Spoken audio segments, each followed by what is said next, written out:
Happy New Year, podcast pals. Dana here to give my daily love to everybody at Standard Heating and Air Conditioning. Just a quick brag, I'm a Smart Club member.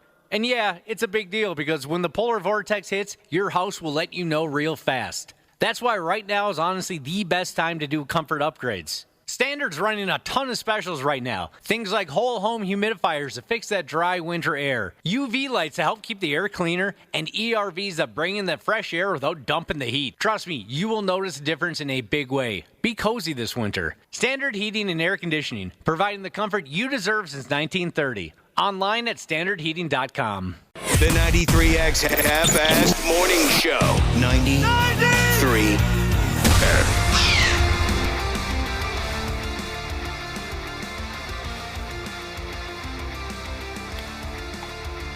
Good morning, folks.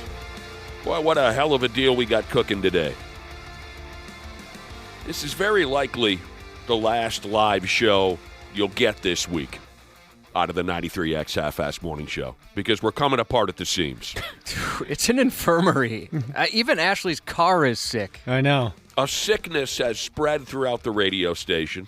If you've been listening this week, you've heard me coughing up and down. We probably should have just stayed in bed. I caught the sickness.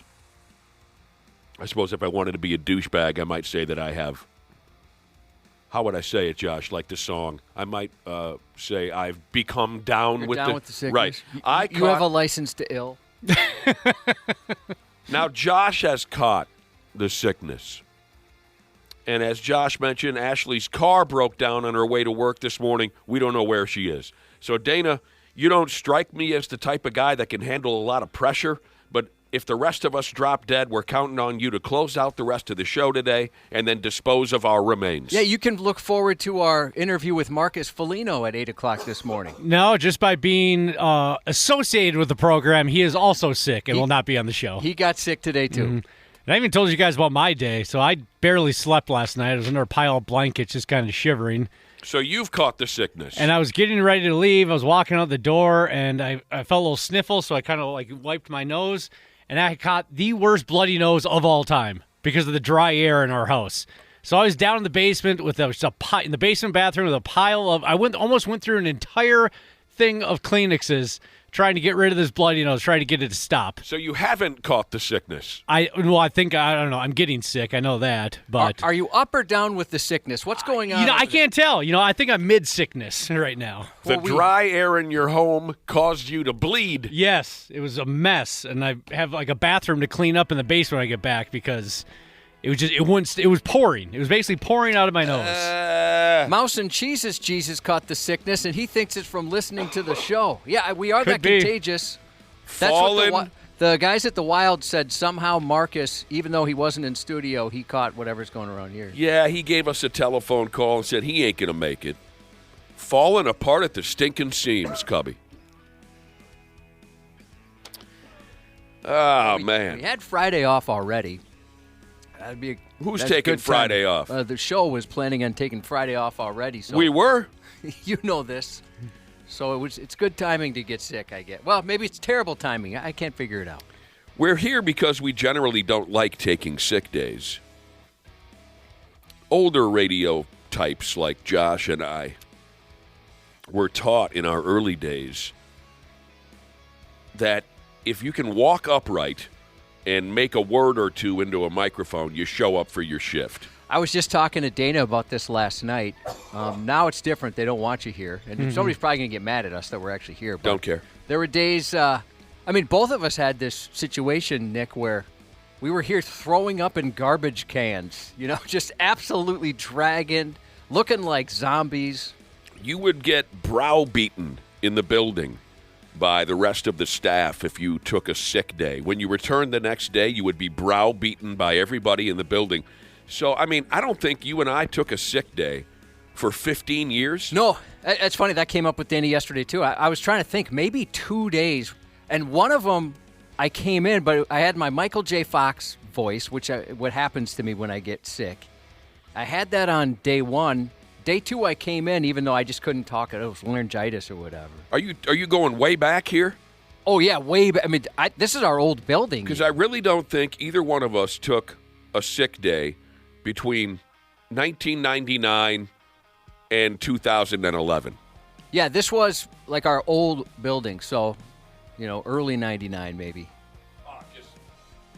I don't even remember us taking until COVID, kind of when they made us. It's miserable in here. We hope it doesn't sound too miserable because we're also here, not only because we were taught to avoid sick days at all costs, but we're also here because we do have a general feeling of responsibility. Of course. And a love for our listening audience. But, that might be the medication talking. No, you're right. We feel that way about the audience and ourselves, wanting to be here for everybody. It's one of those things, too, where I mentioned yesterday the hygienist I usually have was out on Monday. She was sick. We keep getting, this is maybe even 3 weeks in a row where we're getting texts from the school saying, hey, your bus driver's sick. Can you come pick up your kid? Or tomorrow we're not going to have it. I mean, everybody's got something, it seems. So you say Ashley called you and she told you, look, my car broke down. You heard her scream, and then the line cut off, and that's the last we've heard of her? Well, no, I heard it sounded like the phone rustled for a second as if it was transferring between one person to another. And then I heard like some deep, obviously male breathing, right? And it was unsettling, and then the line went dead. Oh, man, I honestly, I'm going to have trouble even laughing this morning, which is something that happily I do quite often working with you Jagoffs. I don't even know if I'll be able to laugh because it's just going to turn into a cough. I did go to see my doctor yesterday. Josh knows my doctor. Oh, yeah. Dr. Vinny Boombutts. Hey, how's he doing? He's good. Vinny Boombutts told me, Dr. Vinny, that supposedly whatever it is that's ailing me does have a cure. So we're just going to have to go ahead anyway and give it our damn best. We get texts like this when you're sick saying, you sound like Mike Rowe. That's not fair. You get to sound like Mike Rowe, and I have to sound like a different Mike, Michael J. Fox. I've heard this dozens of times. I'm not familiar with Mike Rowe. Hopefully he's one hell of a wonderful guy. Dr. Vinny did tell me some doctor jokes. You want to go in that direction real quick? I like doctor jokes. When's the last time we traded doctor jokes back and forth? Boy, I don't know. Long time. You want to try one or two of these? Sure. All right. A guy walks into the doctor's office, right? And he says, I think I'm going deaf.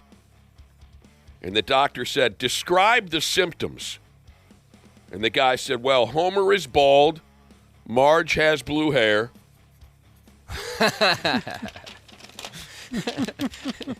Took me a second, but that was worth it. This one, this is an old dad joke. I seem to only get sick on weekdays. I must have a weekend immune system. Ah. Oh, for Christ's sake. That had Josh written all over it. Let me try this one on you. This is not me talking. This is my doctor. You know my doctor, right, Josh? Yeah, Vinny Boombutts. Dr. Vinny Boombutts. Vinny Boombutts. He tried this one out on me. I'm going to use it on you now. What did the doctor say? The doctor says to a guy, sir, I'm afraid your DNA is backwards. And the guy says, and? All right. F you guys. I enjoyed those. That one was my favorite. We got a text message that came in here from Fraud Investigator Code Brown. That's his name? Fraud Investigator Code Brown? Oh, he added the Code Brown, unless there's a couple of them. Yeah, okay. Interesting name. Today is his Friday. He's leaving for Lake of the Woods tomorrow. And he says he's giving everyone the double bird on his way out of town. Oh, good for you, bruh. Get her done. Yeah, have a good trip. I'm going up north on Friday, too, to go ice fishing for the first time in my life. Her. And you're going with your father-in-law? Yeah, Ice Castle Jesus. He's a longtime listener to the show. Where are you going? Mille Lacs. Oh, dude.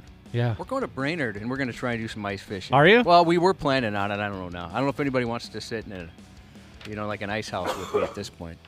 Oh, that's a good point. Well, that's interesting. You've never wet a line in any fashion.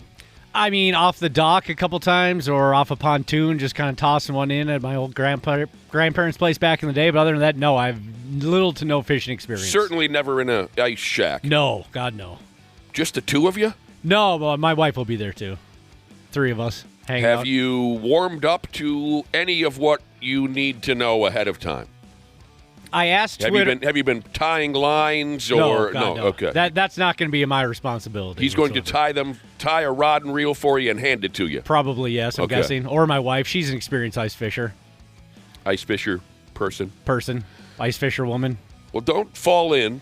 That's what I've heard. I asked some people for advice. They said, well, don't step in the hole. The hole itself is a magnet for phones and keys. Oh, yeah. Oh, yeah, I heard that. Keep that away from there. What else do they say? If you got to pee, don't do it right outside the house.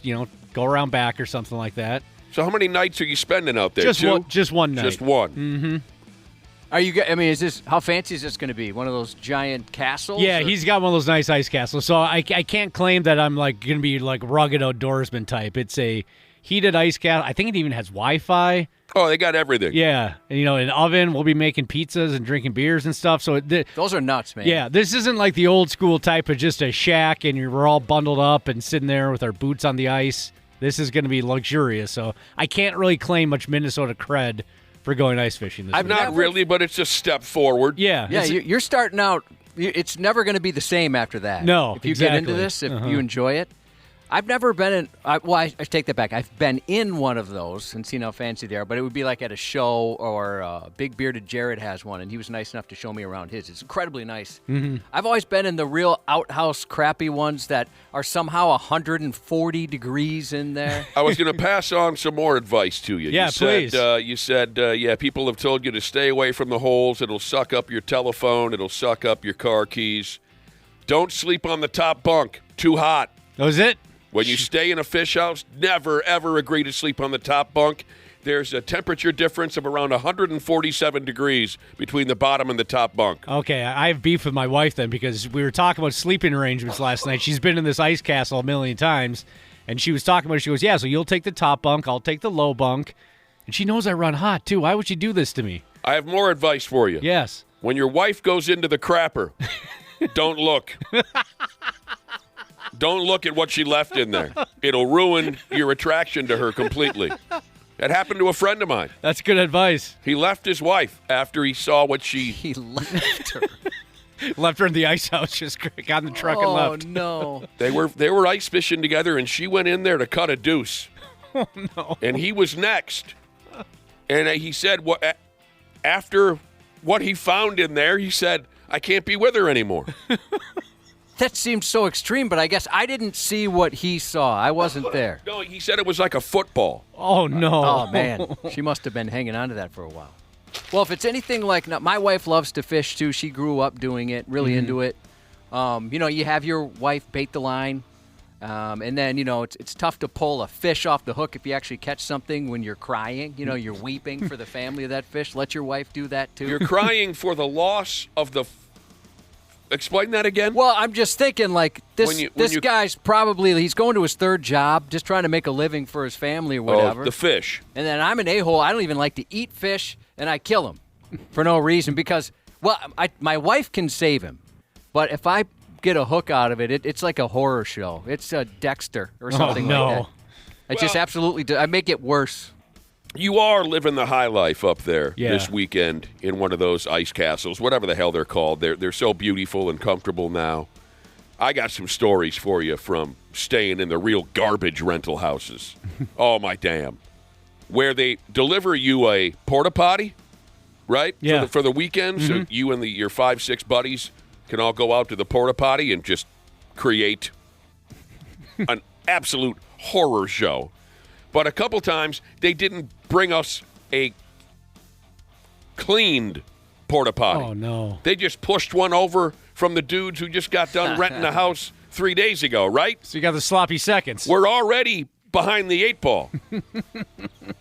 And, I mean, you call the guys back at the resort and say, yeah, you didn't clean out our outhouse. It's already 3/4 full. Yeah, we'll be out there. They never show up. No.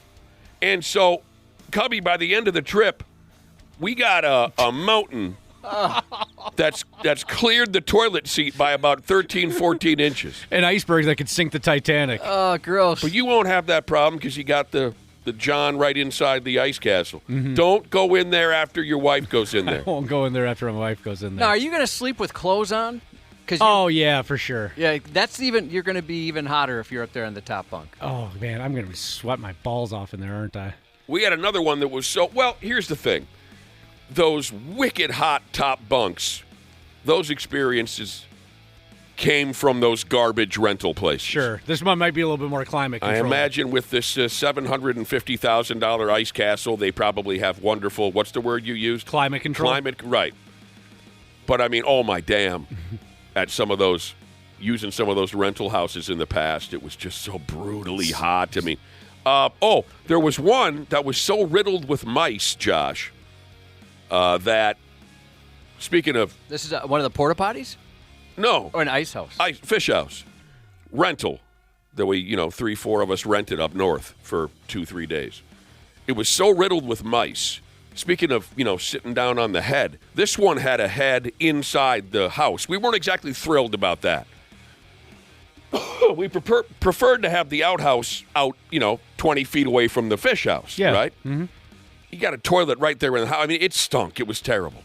We weren't really excited about that from the get-go. But it was also so riddled with mice, Josh, when I sat on the toilet in that fish house, if I looked away, 3-4 little mouse heads would peek up. Like they were all hanging out on a shelf where you keep the toilet paper. You see what I'm saying? Yeah. So when I'd look away, they'd look at me. But when I looked at them, they'd look away. You see what I'm saying? We had this little game riddled with mice. You could feel them crawling around on you while you're trying to sleep. Oh, that would drive me nuts. But you won't have those problems. No, I'll be living the high life. Tanker J says, you guys sound like a bunch of teens coaching their buddy who's just about to lose his virginity. Well, yeah. He wants to make a good impression, in front of one of 3 father-in-laws. That's true, yes. Mm-hmm. This has been a long time coming. We've been trying to get this on the schedule for a couple winters now. Last winter, if you remember, the ice never really froze over. We had the most mild winter ever last year. So I don't even think my father-in-law ever got out to go ice fishing. You're gonna put a treble hook right through your D skin or something like that. You're gonna take out your wife's eye or something. Well, that's kind of what put me off fishing when I was a kid. I was in Boy Scouts for about 6 minutes, basically, and we went fishing one time. And one of my dumbass buddies was just flinging the reel around and just hooked me right in my hand. And we almost had to go to the ER to get it taken out or urgent care or whatever, but it got pulled out, and I said, you know what, I'm good on fishing, I think, and Boy Scouts for the rest of my life. My sister got me in the arm once on a cast. Yeah. That hurt pretty good. It was like right in the index finger. It's just in there real good, too, and it's just almost to the bulb, and I just said, yeah, no, I think I think that's a career on fishing for me. Here's a good idea when it comes to sharing a fish house with your wife. Bring cat litter or sawdust with you. And when she asks why you have cat litter or sawdust, you tell them to cover up her poo-poos. And pee-pees? We don't have to use it on the pee-pees. Just the poo-poos. Yeah, she might be offended by that. What do you think your wife would say, Josh, if you had a bucket of sawdust and cat litter going up north for a fishing trip and you told her, well, it's for when you go into the bathroom to cut one, I can cover it up? Boy, I don't know. I wonder how she would. She's pretty laid back. She might be kind of embarrassed by that. You're going to take a treble hook right to your scrot.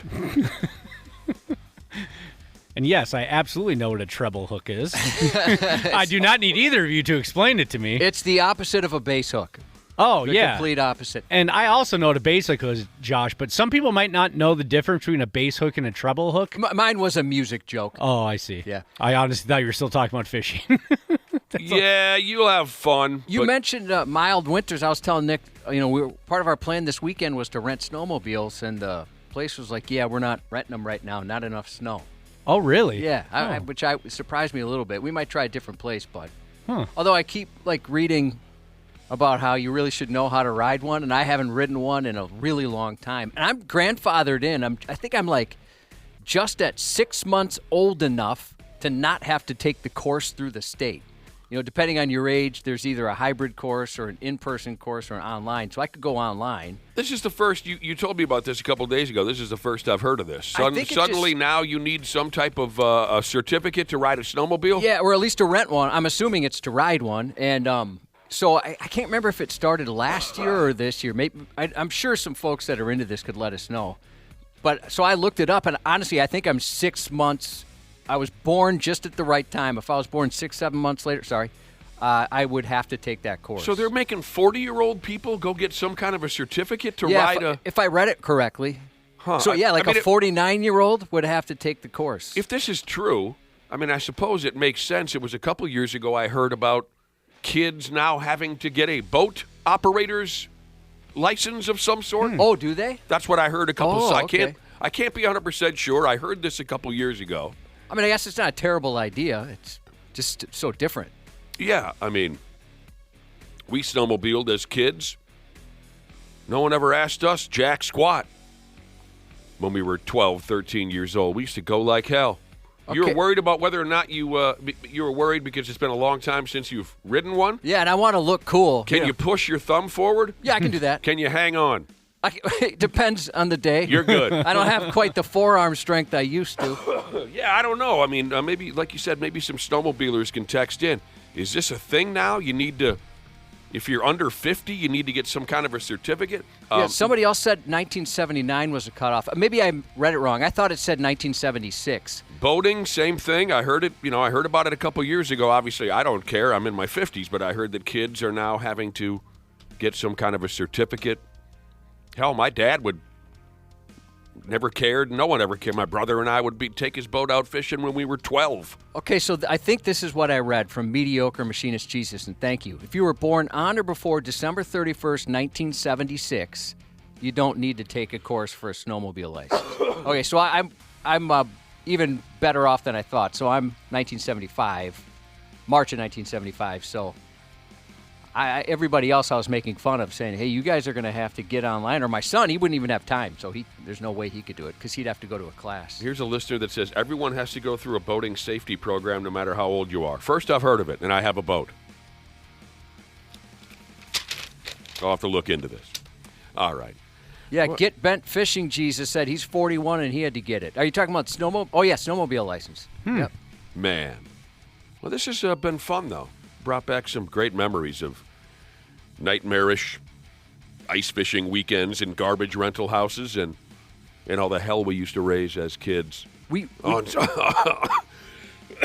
the hell we used to raise as kids on snowmobiles. I hit a tree once. Did you? I almost did. I came as close as you can. It probably affected my ability to get an education. When I was about 11 years old, I was going buck wild on my mom's snowmobile, and I just smacked a tree. Of course, we never wore helmets. I just bashed my forehead into the windshield.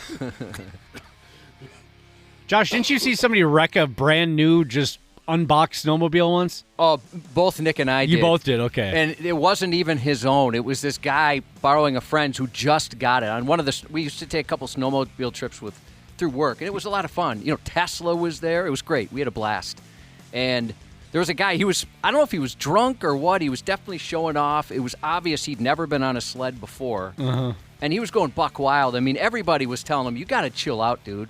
And he crashed into a tree, shattered this thing into 1,000 pieces. Again, it wasn't even his. That sucks so bad. And that was the same trip. A former coworker of ours put diesel into his parents' father-in-law, mother-in-law's sled, and blamed his 12-year-old nephew. Told the kid to take. Do you remember that, Nick? Hey, when in doubt, blame the kid. Yeah, he's like, oh, I don't know what happened there. The kid, I told him to fill it up. He blamed the 12-year-old kid for it. And, of course, the biggest snowmobile tragedy of all time, Josh, was the chicken wing incident. When you won them at won them at a meat raffle. That was one of those years. One of the times you won a meat raffle. The only time I think you said you've ever won a meat raffle. You won a bunch of chicken wings. You put them on the back of the sled, and they came flying off. Yeah, he stuffed them up the back of his jacket for our trip back to the resort. Josh won the meat raffle. Chicken wing. You must have had 150 chicken wings up the back of your... Yeah, I was so excited. I'd never won a meat raffle. I love meat raffles. I've never won such a prize. I was riding behind Cubby on these weak-ass governored sleds that we rented up there, and suddenly the wingy fell out the back of his jacket, landed on the ice, shattered.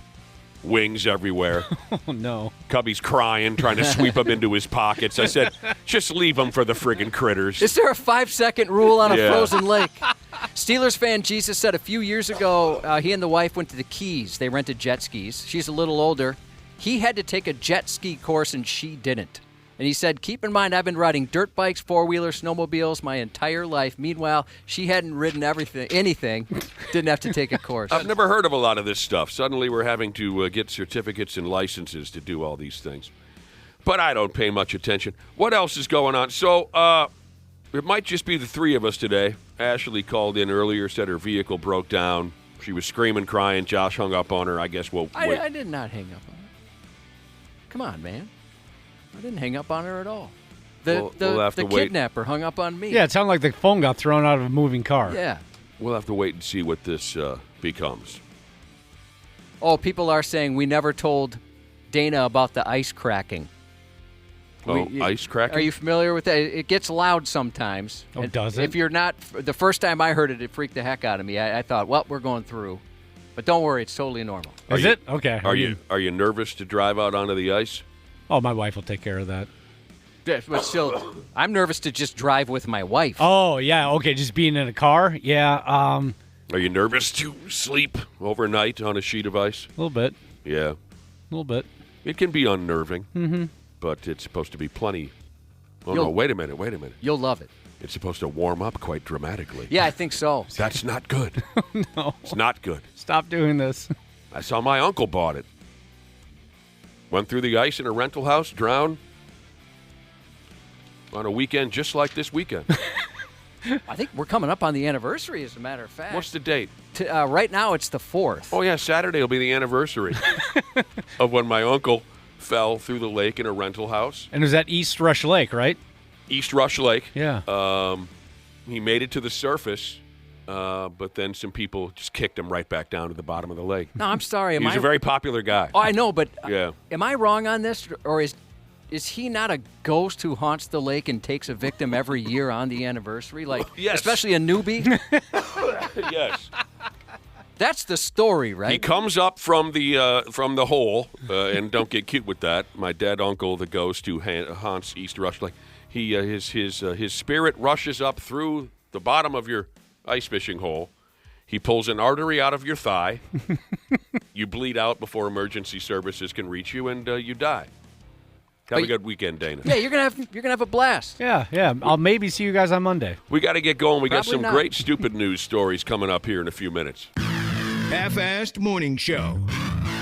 93X. Happy New Year, podcast pals. Dana here to give my daily love to everybody at Standard Heating and Air Conditioning. Just a quick brag, I'm a Smart Club member.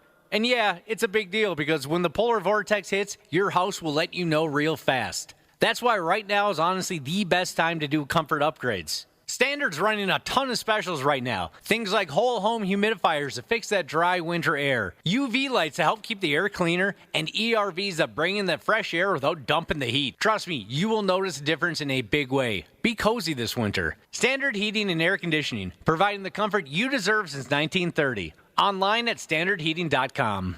Years of hard work, and now you've got pain in your back, your shoulders, your knees, maybe your joints. You need help. Randy Shaver here with the answer. Dave Bialke. He's got over 30 years experience in getting workers' compensation benefits for people just like you. Don't suffer. Call Bialke Law today. 763-571-2410 or go to bialkelaw.com. That's BIALKE law.com. And it spells relief for you. You didn't start a business just to keep the lights on. You're here to sell more today than yesterday. You're here to win. Lucky for you, Shopify built the best converting checkout on the planet. Like the just one tapping, ridiculously fast acting, sky-high sales stacking, champion of checkouts. That's the good stuff right there. So if your business is in it to win it, win with Shopify. Start your free trial today at shopify.com/win. Stupid news on the Half-assed Morning Show.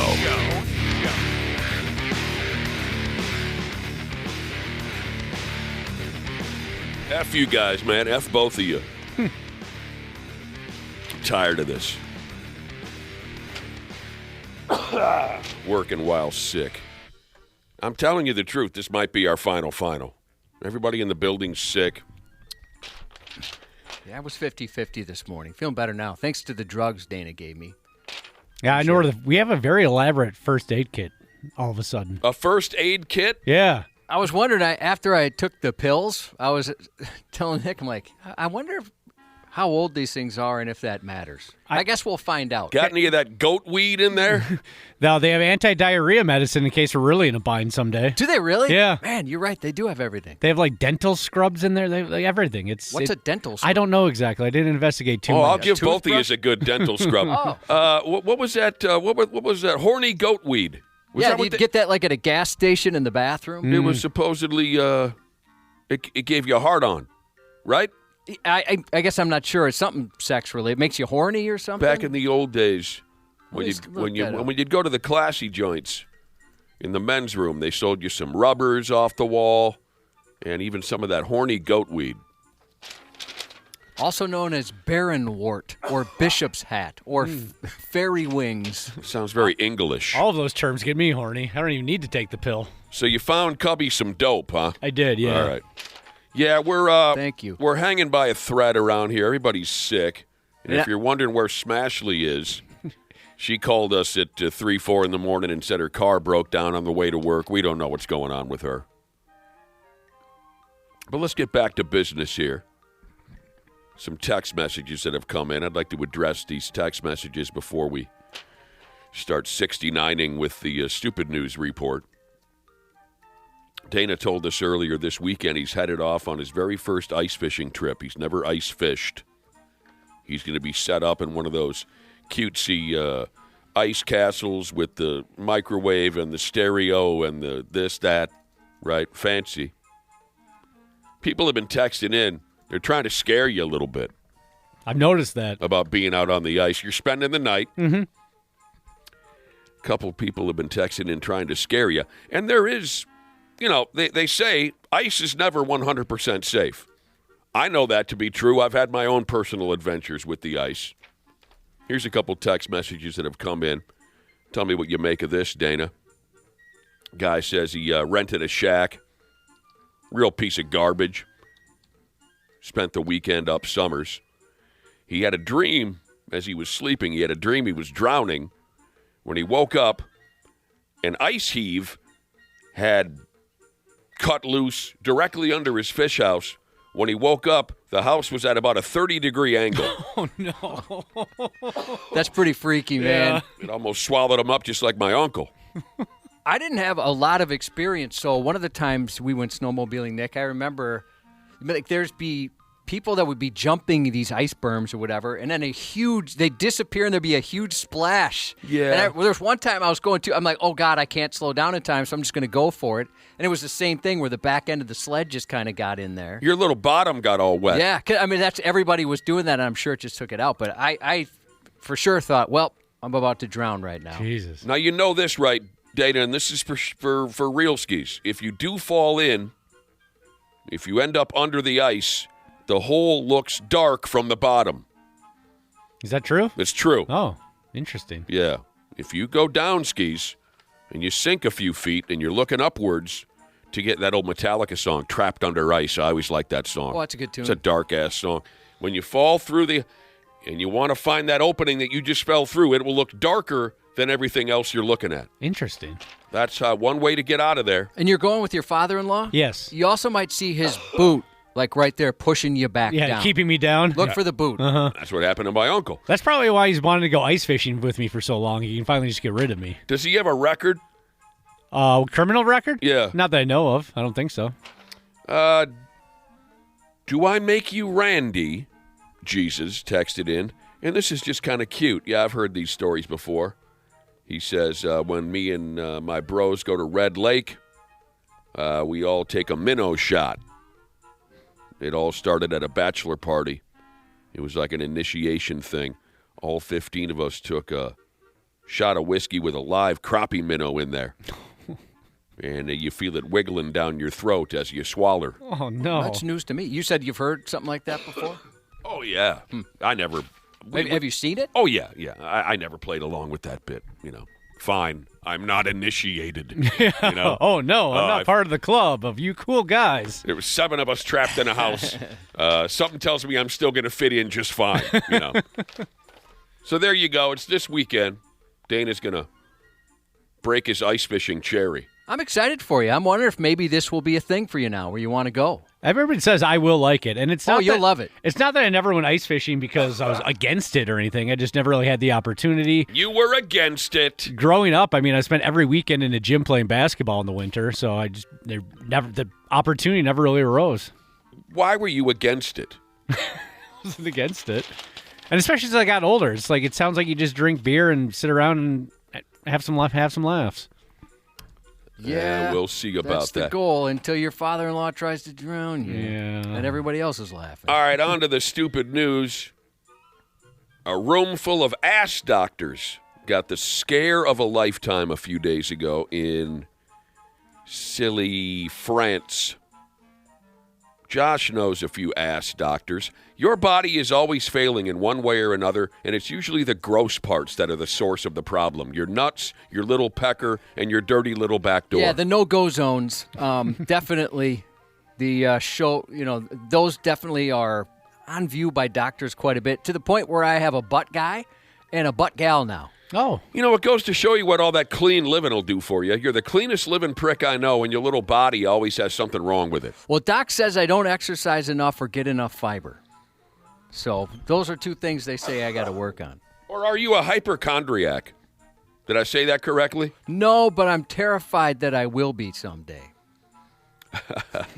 Hypochondriac? Is that not the proper term? Yeah, where you just you're scared of everything, being sick. Well, you always think that there's something's going on wrong with you.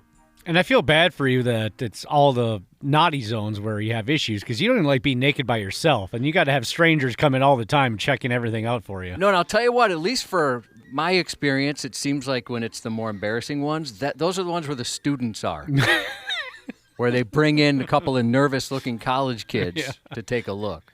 And as nervous as you are, and as uncomfortable you are getting naked in front of even yourself, you've always agreed to allow these students in the room because you had the option to say no. Yeah, I don't know. I guess I wouldn't feel right saying no. But there's something funny about There's something funny about how you're built.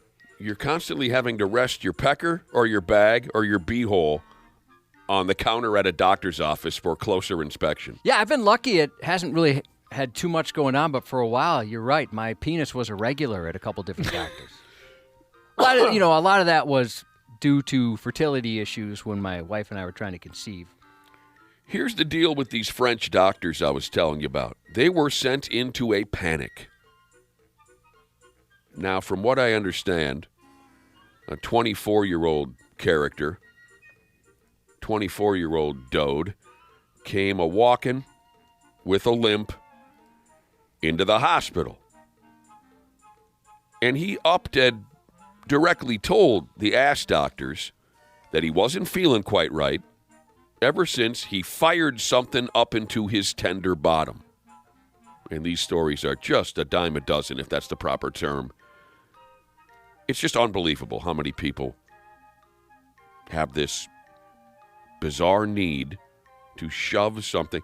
But the dude, he upped and told him, I don't feel good ever since I pushed something up my bottom. Now, apparently the doctors must not have asked him what exactly he had forcefully keistered himself with. They must not have asked him specifics, or none of the rest of the story would have played out the way that it did. So the doctors put on the elbow-deep rubber gloves, and they bent this poor kid over a sawhorse to clear out whatever he had butt jammed. And the doctors saw that it was a damn artillery shell. I mean, you don't start there. He's been doing it for a while, but this seems like an old man game, not a 24-year-old man game. I pictured this being some dude in his 60s. He's shoved everything up there at this point, and he wanted a little more danger for the arousal. It's just a kid. An artillery shell. Naturally, everyone ran for their lives. New guys in the corner puking his guts out. The ass doctors ran. They ran to the nearest telephone and they called in the bomb squad. Those poor bastards. The friggin' bomb squad didn't ask for this. But next thing they know, they're on their knees looking up this kid's can, trying to fist loose a damn artillery shell without killing everyone within a square block of the hospital. You evacuated a hospital, man, by how horny you got. That horny goat weed. Yeah. Maybe that's what got him. Took too much of it, decided to throw the shell up his butt. Once this artillery shell was removed, once they cleared away all the soft, watery stool, the bomb squad fellers determined it was not an active shell, or whatever the proper term might be, not a live shell. This damn thing went all the way back to World War F Me Runnin' Part 1. So some kind of historic artifact, for Pete's sake. It went all the way back to World War I don't know where the kid got it. Supposedly, the story mentioned that it's not uncommon kind of in that area. Every once in a while, something will get dug up, they'll find it. Can you imagine like that artillery shell's thinking, woof, survived a war. Nothing can go wrong now. It's easy living at this point. Right. Where the That's hell? disrespectful. I'd want to blow that up. Where did this happen again? This was France. Oh, France. That's right. Yes. We hear quite often that in France, Germany, Yep. World War II, Yep. we hear quite often some dude will be mowing his friggin' backyard, and the mower blades will strike something very hard, and it's an unexploded bomb from World War II. But this sumbitch is World War That blows my mind. Me too. The OG. Yeah, you're right. I mean, it seems like somebody, in England somewhere, they're planting rhubarb, and all of a sudden they pull a bomb out of their garden. It gives you a good idea of just how peppered some of those different spots got because of World War II. They were just peppered constantly with bombs. This kid, this 24-year-old kid who squeezed the artillery shell into his bung, he isn't off the hook for this. Not by a long shot. The local cops are looking to charge this kid with some kind of weapons violation. And I say good, because that ain't right. I mean, a lot of stuff went wrong after What that. if that would have been a live shell that goes off? Everyone in the building is dead. I mean, they make toys for that, right? Don't they covered in watery stool? for gentlemen as well? Stuff they can put up there? Sure. Would that be considered like a prostate massager? Or what, is that the gist there? I don't follow such things. I'm not exactly sure. Are you? You're looking to define it somehow? Well, I thought they made stuff for that. I have no idea. We can send you some links, Josh. Yeah, they make toys for Just about everything. everybody. You got to be pretty bored, I think, to risk something like that. Yeah. Blowing something up back there. Only Cubby. Would that be considered a prostate? Well, I like to learn, and I learn a lot about depravity from you guys on a daily basis. I know a lot about a lot when it comes to depravity, Josh, but I don't know the specifics of male butt toys. I don't. Well, I'll get back to you. I Please will. do. I will. Here's a court case from up in Canada. And I wouldn't mind sitting in on this. It's just so friggin' stupid. I think I would enjoy being ringside to see this all play out in court. A 38-year-old Canadian feller by the name of Weldon. Oh, and by the way, if you can believe this, Weldon is apparently from a town called Sackville. Come on. You can take that in whatever direction you like. You know that town sign gets stolen on the regular for sure. Dude. Everybody's stealing that Sackville sign. everyone's joking about, I'm going to take you to Sackville, that kind of thing. Yep. Yeah, you're right. All your taxes are going to buy new signs. I want to see the logo on their high school football helmet. That's what I want to see. Just some wrinkly balls. 38-year-old feller, Weldon, from a town called Sackville, Canada. He's been sitting in court here lately because of what he did to a couple of cops last summer. Says here, he intentionally farted on a couple of cops. He did. And there were some more serious offenses, too. Let me go ahead and tell you all about it. One night last summer, stupid Weldon and his numbskull buddy, they stole a motor vehicle. The cops chased him around town. They ended up in a field. Weldon got the vehicle stuck in the mud. Weldon ran. The police chased him down and caught him. Sometime after Weldon was placed into custody, he deliberately backed his ass cheeks onto the hip of one of the cops and farted. A couple minutes later, he put his ass on the other cop, too, and farted again. I hate that I think this is funny. Now, imagine being in this Canadian courthouse and hearing the following details. Word is, when Weldon dumped ass on the first cop, Weldon said, "Here's a present for you." And when Come on, man. And when he pressed out a fart on the second cop, he said, quote, "And here's a present for you, too." In court, Weldon told the judge that he was very drunk and he's embarrassed by his behavior. He's been put on probation for 6 months Canadian. He's on house arrest.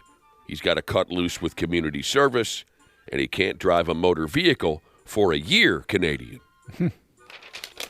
I mean, yeah, it's a bizarre, funny story, but is that an insane person? Just somebody who's so drunk they don't know what they're doing? Is he kind of a jackass, hilarious guy? Although he's 38 years old. I mean, that plays into... He's not insane.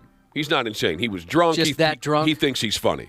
Right. That's as simple as it gets right there. Yeah, he was drunk and he happened to have two in the chamber, and he kind of thought, why not? I'll tell you what. Hey, I don't want you left out over there, pal. I got one for you as well. Don't you worry, man. Somebody farts on me, like directly on me, they're going to have to fight for their life. I don't care if I'm a cop or whoever I am in this world. Somebody directly farts on me, prepare to fight for your life. Oh, I've been farted on a lot in my day. Well, that's babies and whatnot, right? No, well, just, like that was middle school, that'd be kind of a thing. You'd be standing there and somebody would weaponize their butt. Oh, we didn't do that. We didn't have any games played with our units or our b-holes when we were kids. No fart games? Nope. Nothing surprising people with it or anything like that? No, we didn't play that game. We thought it was off limits. Let's welcome Smashley to the program. We've been talking about you. Your car broke down. What's going on? Hey, guys. Hi. I got it towed to the shop, and then the tow truck driver was nice enough to drop me off at home. So shout out to Rod from QT&T Towing. Thanks, Rod. Yeah, Rod's awesome. Thanks for getting our gal here. Yeah. He was so nice. Like one of the nicest tow truck drivers I've ever met. I've never had a problem, ever, with a guy named Rod. Yeah, I know, me either. Heck no. So wait a minute. He took you home, then you got in another motor vehicle, and you drove here. Yep. Oh. Yeah, I grabbed my husband's truck, which is nice. I love taking his truck. It's Are so you all nice. right? Yeah, I'm Josh all right. said you were screaming, crying.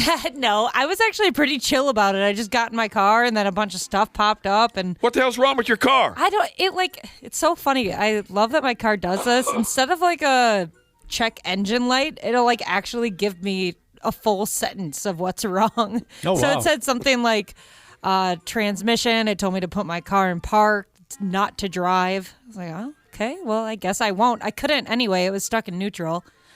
So that was exciting.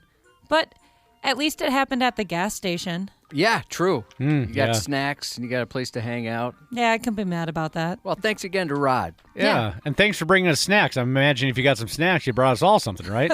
Oh, yeah, totally. Okay, like so that. after the next I commercial left break, it in my car. Oh, Yeah. shoot. Oh, and the Yeah. car got towed. So Uh-huh. so we'll Yeah, get yeah. the snacks on Monday when you get the car back. Yeah. She gave Rod the snacks. It Right was now, funny. Rod's got a bucket of Andy's hot fries or whatever and some Twinkies. He's having the best morning of his life. Before he showed up, I thought, well, at least, it must suck for him to get these early morning phone calls, but at least he's going to a gas station. so he could grab something if he wanted Beef to. That'd be jerky? nice. Oh, And man. then he asked me if it was cool if he ran in quick before we took off. I was like, oh, yeah, go ahead. What am I going to say? No. Yeah. Rod, we're leaving now. I played beer league softball with a guy named Rod. I played pool league with a guy named Rod. My Rod died, Oh, mine didn't. and don't get cute with that. Oh, shoot. My beer league softball guy, Rod, he upped and died. All right, I'll tell you this, Cubby, as we continue on with the stupid news.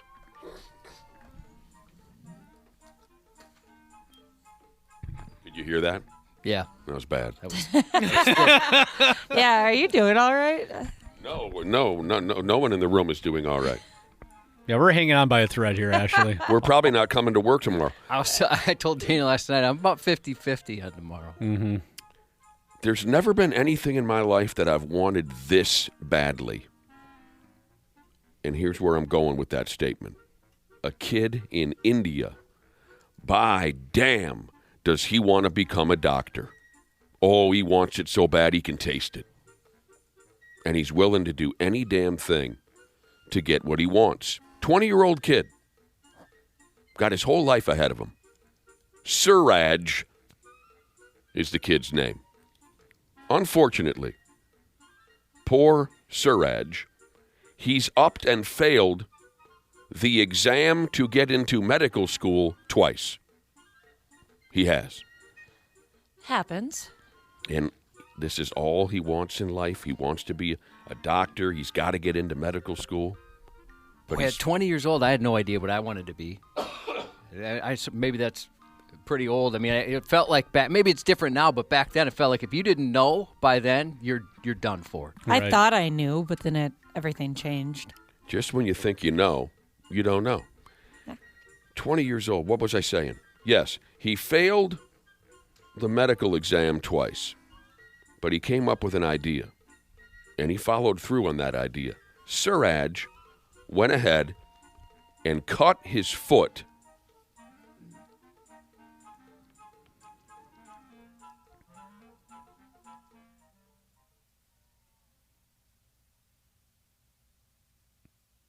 off. Oh, boy. It's been a while. Ooh, man. Failed the exam to get into medical school twice, came up with an idea, and that idea was to cut his own foot off. So he could get into medical school under some type of disability quota. It says here, and bear with me because I'm not sure I'm saying this correctly. It says here, excuse me, Indian law. Indian law mandates a 5% reservation for people with disabilities into medical colleges. Did I say that correctly? Do you understand what I'm saying? Absolutely. Police in town say that Suraj cut his own foot off the rest of his body, and they say he tried to make it look like he was the victim of an assault. Suraj has an older brother that tried to help him out with this psychotic, life-altering nonsense. The older brother called the cops and said, "My brother has been attacked. They cut his foot off for him." But once the cops pressed for more details, the older brother came off like a moron, and the cops were able to easily see that there was something shady going on here. Other than the older brother being a terrible liar, the police noticed how cleanly the foot was cut off. They think that Suraj used some type of machine to hack his foot loose. God only knows what kind of machine that is or how Suraj knew how to operate that machine. They also found drugs laying around that Suraj used to numb the pain of running his own foot through an amputation machine. I would need all the drugs, every drug in the world in my possession. Like you started the whole thing off, Nick, I don't know. He's out of his mind. Yeah, I don't know if there's anything that outside of saving the life of a loved one or something like that. I can't imagine doing something like that. Like a Saw situation? Yeah, right, exactly. That type of thing. There's nothing that I've ever experienced that I wanted this badly. And you know what? Maybe society's better off for this because, the poor kid, I feel bad that he's, that affected. But that's not a guy you want as your doctor, right? Nope. As your primary care physician. Oh, right. I was going to say, if I was in a doctor's office and like, oh, how'd you get into medicine? Oh, I failed the test 5 times, but I eventually squeaked by. That'd make you a little nervous, wouldn't it? Yeah, I got by in a technicality when I cut my own foot off. I had there was somebody in my life for a while that wanted to be an EMT, like a paramedic type of business, and they give you like a psych exam at the fire department before they hire you, and he failed the psych exam like 3 times, I want to say, either 2 or 3 times. And after the last one, I thought, maybe this just isn't for you then. And also kind of scared that you're not passing your psych exam. Now, it says here nobody ever found the severed foot that Suraj removed. So somewhere there's a happy neighborhood dog licking all the skin off of that severed foot, I would imagine. My guess is that Suraj, buried it or ate it or, threw it into an incinerator or something, to... Pardon me? Boofed it. Poofed it? Boofed it. Boofed it. He might have boofed it. It's possible. Shoved it up his own butt? Possible. To get rid of the evidence. I don't know. But no one ever found the foot. This case is so shocking and beyond mental that authorities in India don't really know what legal actions can be taken against Suraj over there with the 1 foot off.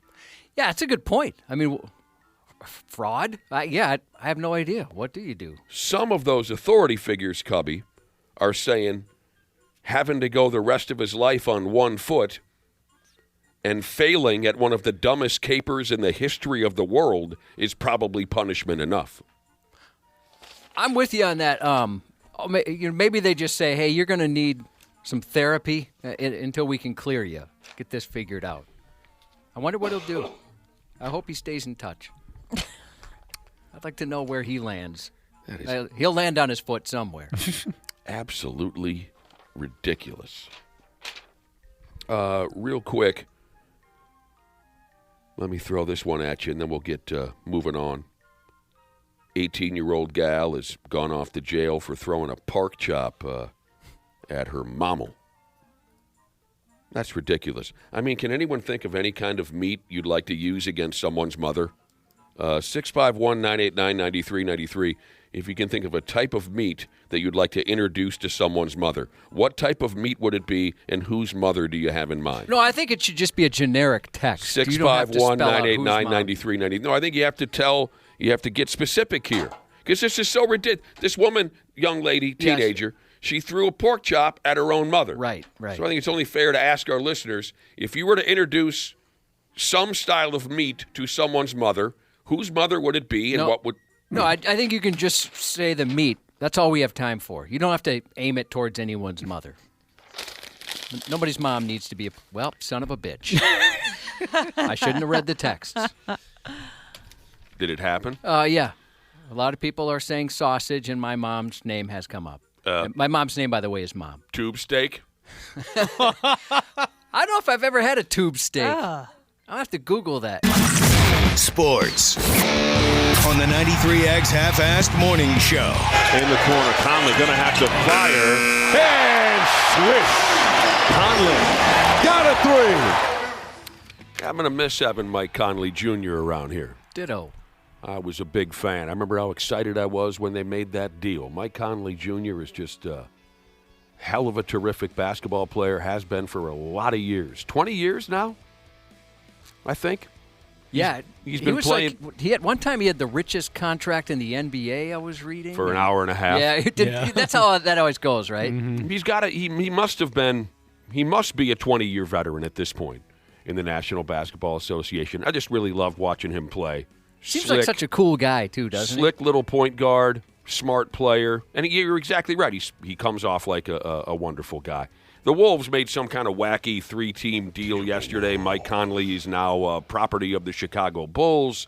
But a lot of folks think his contract will be bought out by Chicago, and maybe another contender will pick up Mike for the playoff push or just to be a veteran presence. And this is, according to everything I'm reading, moving Mike around and moving some money around is all in preparation to landing the kid from Milwaukee. The Greek freak. And you said we'll see about that. You want that to happen, you said yesterday, right? I was mad yesterday. I was mad at the Timberwolves yesterday. You were, yes. Timberwolves. For their loss in Memphis, and I said, I used to shudder at the thought of losing Naz Reid or Jaden McDaniels, but it's obvious this group of players on the Timberwolves they don't get it. So in my anger, I said, go ahead. Make the trade for the kid from Milwaukee. I don't care who's traded at this point because the current roster isn't working up to its best abilities. Today, I don't know. I don't know which way. If McDaniels and Naz and everyone's traded for the freak, it'll be heartbreaking on one end and exciting on the other. You know what I mean? Yeah, Because I I totally love understand. Naz Reid. Hell, I'm the guy that discovered the guy. I'm the guy that discovered. A lot of folks know this. I'm the guy who first discovered Naz Reid and said, hey, look, this guy's going to be a player. Nobody listened. Jaden McDaniels is so much fun to watch. I love the edge, the anger that he plays with. So if that happens, yeah, I'll miss them. But Giannis is a hell of a player.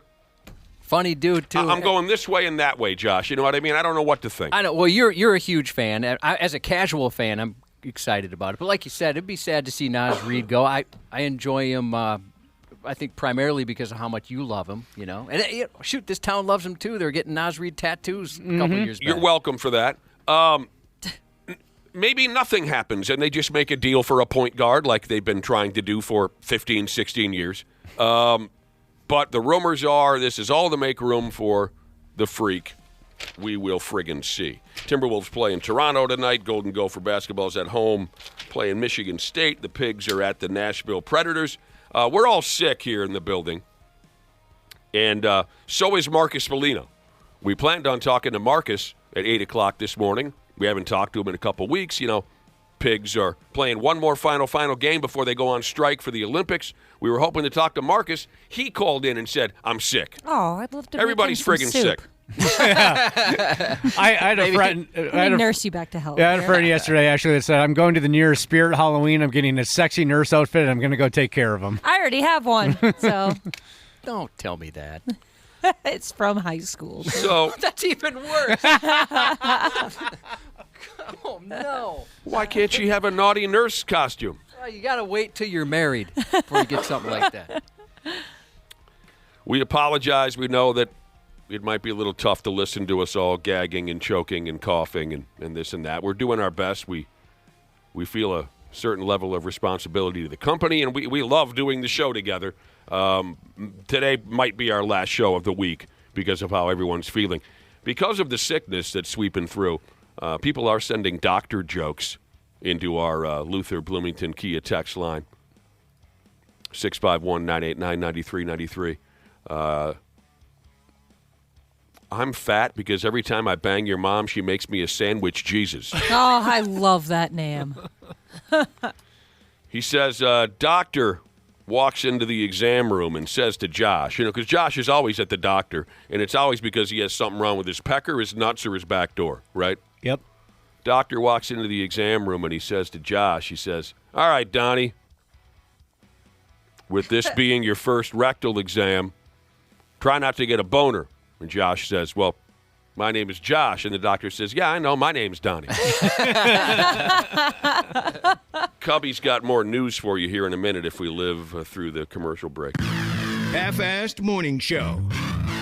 93X. Happy New Year, podcast pals. Danny here to give my daily love to everybody at Standard Heating and Air Conditioning. Just a quick brag, I'm a Smart Club member. And yeah, it's a big deal because when the polar vortex hits, your house will let you know real fast. That's why right now is honestly the best time to do comfort upgrades. Standard's running a ton of specials right now. Things like whole home humidifiers to fix that dry winter air, UV lights to help keep the air cleaner, and ERVs that bring in that fresh air without dumping the heat. Trust me, you will notice a difference in a big way. Be cozy this winter. Standard Heating and Air Conditioning, providing the comfort you deserve since 1930. Online at standardheating.com.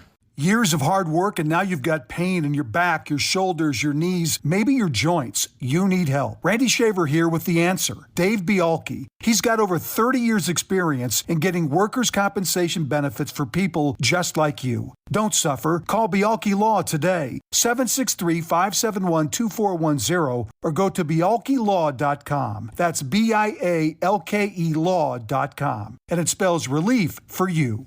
Start your day with the morning jolt of Drake C. Toll. You've never been a football coach before, so you're not allowed to talk about this. No, I can have burnt mozzarella sticks and say the chef's not working. Then Black and Abdallah. Adam Abdallah. That's what we do. We rank quarterbacks. Fired. Okay. And Westwood One Sports Night caps it all off. I don't know how they're going to win, but they're going to win. We're open all night here on Westwood One. Westwood One Sports Talk. Follow and listen on your favorite platform. Half-assed Morning Show. 93X. Someone who has been a trusted employee betrayed that trust. We all know that trust is extremely fragile. A Florida police officer has been arrested after investigators said he mastered a very specific skill set, invoicing the city for work that never happened. The City of Sanford's finance department was reviewing unpaid vendor accounts tied to off-duty police details when someone noticed the math wasn't mathing, and that paper trail read more like creative writing than accounting. Investigators say Officer Ronnie Neal spent about a year turning fiction into funding, fabricating off-duty assignments, padding timesheets, and collecting pay for hours he never worked. That's cheap. Yeah, a year he got away with this. A year. Dozens of times. He's like, well, here I am, hardest working guy in the building. I'm out. He ran a one-man scam billed directly to taxpayers. Betrayed and disgusted do not come close to describing how I feel. He chose day after day to lie, cheat, and steal from the community and took an oath to protect and serve, using his badge as a shield to hide his criminal acts, the chief said. And as a final ironic twist, at the time of his arrest, Neal was assigned to the department's professional standards unit. Oh, perfect. Well, he's probably all done being a cop, isn't he? Yeah, he's all done. That's for sure. He's in some serious trouble. I don't know. They didn't mention anything like jail time, but it's a possibility because, you know, is that a federal offense, I'd imagine? You're stealing It's gotta be. It has to be. tax dollars, and it's a year's worth. A veteran NYPD lieutenant's facing larceny charges after swiping a $275 pendant from a designer bag at a high-end yoga apparel store in Manhattan, a store that sells inner peace at premium prices. Police say the 61-year-old took what's known as an intention crystal from an Aloe yoga location while working a side gig as a security guard inside the store. So the guy, a what? intention crystal? Yeah, what? You never heard of these? What the hell is I that? haven't. Oh, you're being sarcastic. What kind of made up crap is that? I don't know. I know. You guys don't shop at high-end yoga boutiques in Manhattan? I don't know if I've ever been to a yoga store. I mean, my wife likes Lululemon. Is that a yoga store? No, I'm imagining like it's a yoga studio and like the front of it is like a little boutique. That's what I'm thinking. Is that what it is? It's the back or the front? It's the back or front for playing. Yeah, it's whatever it is, it's expensive. He stole that, Yeah, did he? he's hired to stop theft, but he committed one. A police source summed it up best, saying, quote, "You can't make this S up." The lieutenant's been with the NYPD's Crime Prevention Division since last year, which adds a little more irony to the whole situation. He was arrested Friday and charged with larceny, misconduct, and criminal possession of stolen property, then promptly suspended without pay. The alleged theft was caught on video by a store manager, and police say the lieutenant has now been told to namaste away from the yoga store for good. I'm not feeling well. Nah, that's great. So you deserved that. What a silly way to lose your gig. Stupid. He stole a $275 pendant. Not worth it. And he's done. Maybe he just thought, hey, I'm the law here. You know, I'm the guy that's going to catch it, not realizing that somebody else checks those tapes. Here's the good news, Cubby. Some lucky bastard is going to land that yoga studio security guard gig here. And, talk about getting off and running. Yeah. There's a thrilling job opening now. Yoga studio security guard. You know, maybe actually that's not a bad one for the cops working overtime. I mean, I'd imagine the There's some eye candy running around that. Oh, place. sure. Oh, heck yeah. You are such a pig. My gosh. You know, I like to objectify people and stereotype. Sometimes I don't even like to go to yoga at a certain time, like when the rest of the world is awake and alive. So, like, after work, after they would get off work. So, like, 5, 6 p.m. Because it's too many people my age and too many hot women. It's intimidating. Like, I can't seriously? take this. I can't stretch while there's like a 12 out of 10 in front of me. That doesn't seem like you to me. No, I like to go after work here. So, like 11, 12. It's just me and a bunch of old people. So Just a bunch of gassy grandmas. Yeah. Then I'm not sitting there like, oh, my God. Gassy Grandmas. That sounds like a good podcast title. It really does, doesn't it? I bet they can spin a yarn or two. Don't be scared of the foxy ladies, Ashley. They're so intimidating. An Indiana man robbed Most of them are primo pains in the ass. An Indiana man robbed a Muncie area Taco Bell with pruning shears. Some intimidation by gardening equipment at that taco joint. According to a 911 caller, a 33-year-old man walked into the Taco Bell wearing a red mask, a bright orange neon hoodie, carrying the pruning shears, which is one way to blend in. He demanded employees open the register or else. The implied threat being he would trim them of dead branches or something. After he took off, the suspect was found at an AutoZone wearing the same inconspicuous bright orange neon hoodie and red mask. When officers searched him, they found the pruning shears and meth. What was he picking up over there at AutoZone? He was just hiding out there in his neon outfit. Okay. Getting in the zone. AutoZone. A detective asked whether he used the pruning shears found in his back pocket to pry open the register, and the suspect replied, quote, this guy's a thinker, technically it's an intimidation. Technically it's a robbery and intimidation because I threatened them. Well, he knows the law. Yes, that was his legal analysis, straight from the source there. Mm-hmm. Later, officials were able to find video footage which showed the man jabbing the shears at Taco Bell employees. Cottage Grove Elementary went into lockdown yesterday. They had a few scary moments after a reminder that noon on a weekday is still very much not the time for binge drinking. Police say a possibly drunk 46-year-old man showed up just before lunchtime, allegedly waving a butcher knife and trying to get into the school. For Christ's sake. Staff told officers the man had been... All those 20-year-olds at Cottage Grove Elementary. They must have been terrified. Staff told officers the man had been driving erratically through the parking lot, a space that's usually dangerous enough, thanks to rushed parents in a bad mood, before getting out and attempting to break into the school where kids would prefer to break out. According to the principal, students were on the playground at the time, but were ushered into secure classrooms as the school locked down. Somebody hit this guy with a trank dart? They don't know what's going on, or how they got him out. Yeah. They just called 911. I guess he took off. City officials confirmed the school's locked vestibule did its job. The man never made it inside. They actually arrested him within 6 minutes of that 911 call. That's impressive. They worked fast. Wow. No word on what was going on in the guy's head when he attempted to break in. It's very, very, very frightening. I got a buddy whose daughter goes to that school. He said that was a very frightening email to get, as you can imagine. I would think so. And he said he's very thankful that, I guess, over the last summer, they really beefed up the security and the lockdown procedures at that school. So he's very thankful for that. But, yeah, scary situation, no doubt. Do you have any more info than what, I mean, perhaps hearsay, but I just gave you what was in, I read like 4 stories on it, and I gave you what was there. Did he have anything else to say? Nothing else really to say, no. Did he mention, was it a parent? They don't know. He just sent me a Okay. screenshot of the email that he got, and it just kind of had the information that you just gave right there, so no other information I got. Well, based on what Nick said, he was 46, so maybe still a student, you're suggesting? An 8th grader? A Kentucky father spent the weekend behind bars after threatening to shoot a group of people at a youth basketball game because he was upset about his son's playing time. Oh, yeah, we get one of these all the time. Yeah. Yeah. There goes Cubby. We're falling Sorry. apart, it Rest in seems. peace. Sorry about that. It's okay. Police say 28-year-old Stephen Hamblin confronted a coach Saturday, unhappy his future NBA superstar wasn't seeing enough minutes for Dad's taste. Words exchanged, voices raised. And according to court documents, a brief scuffle followed before adults were separated at what was supposed to be a youth basketball game. Then things got worse.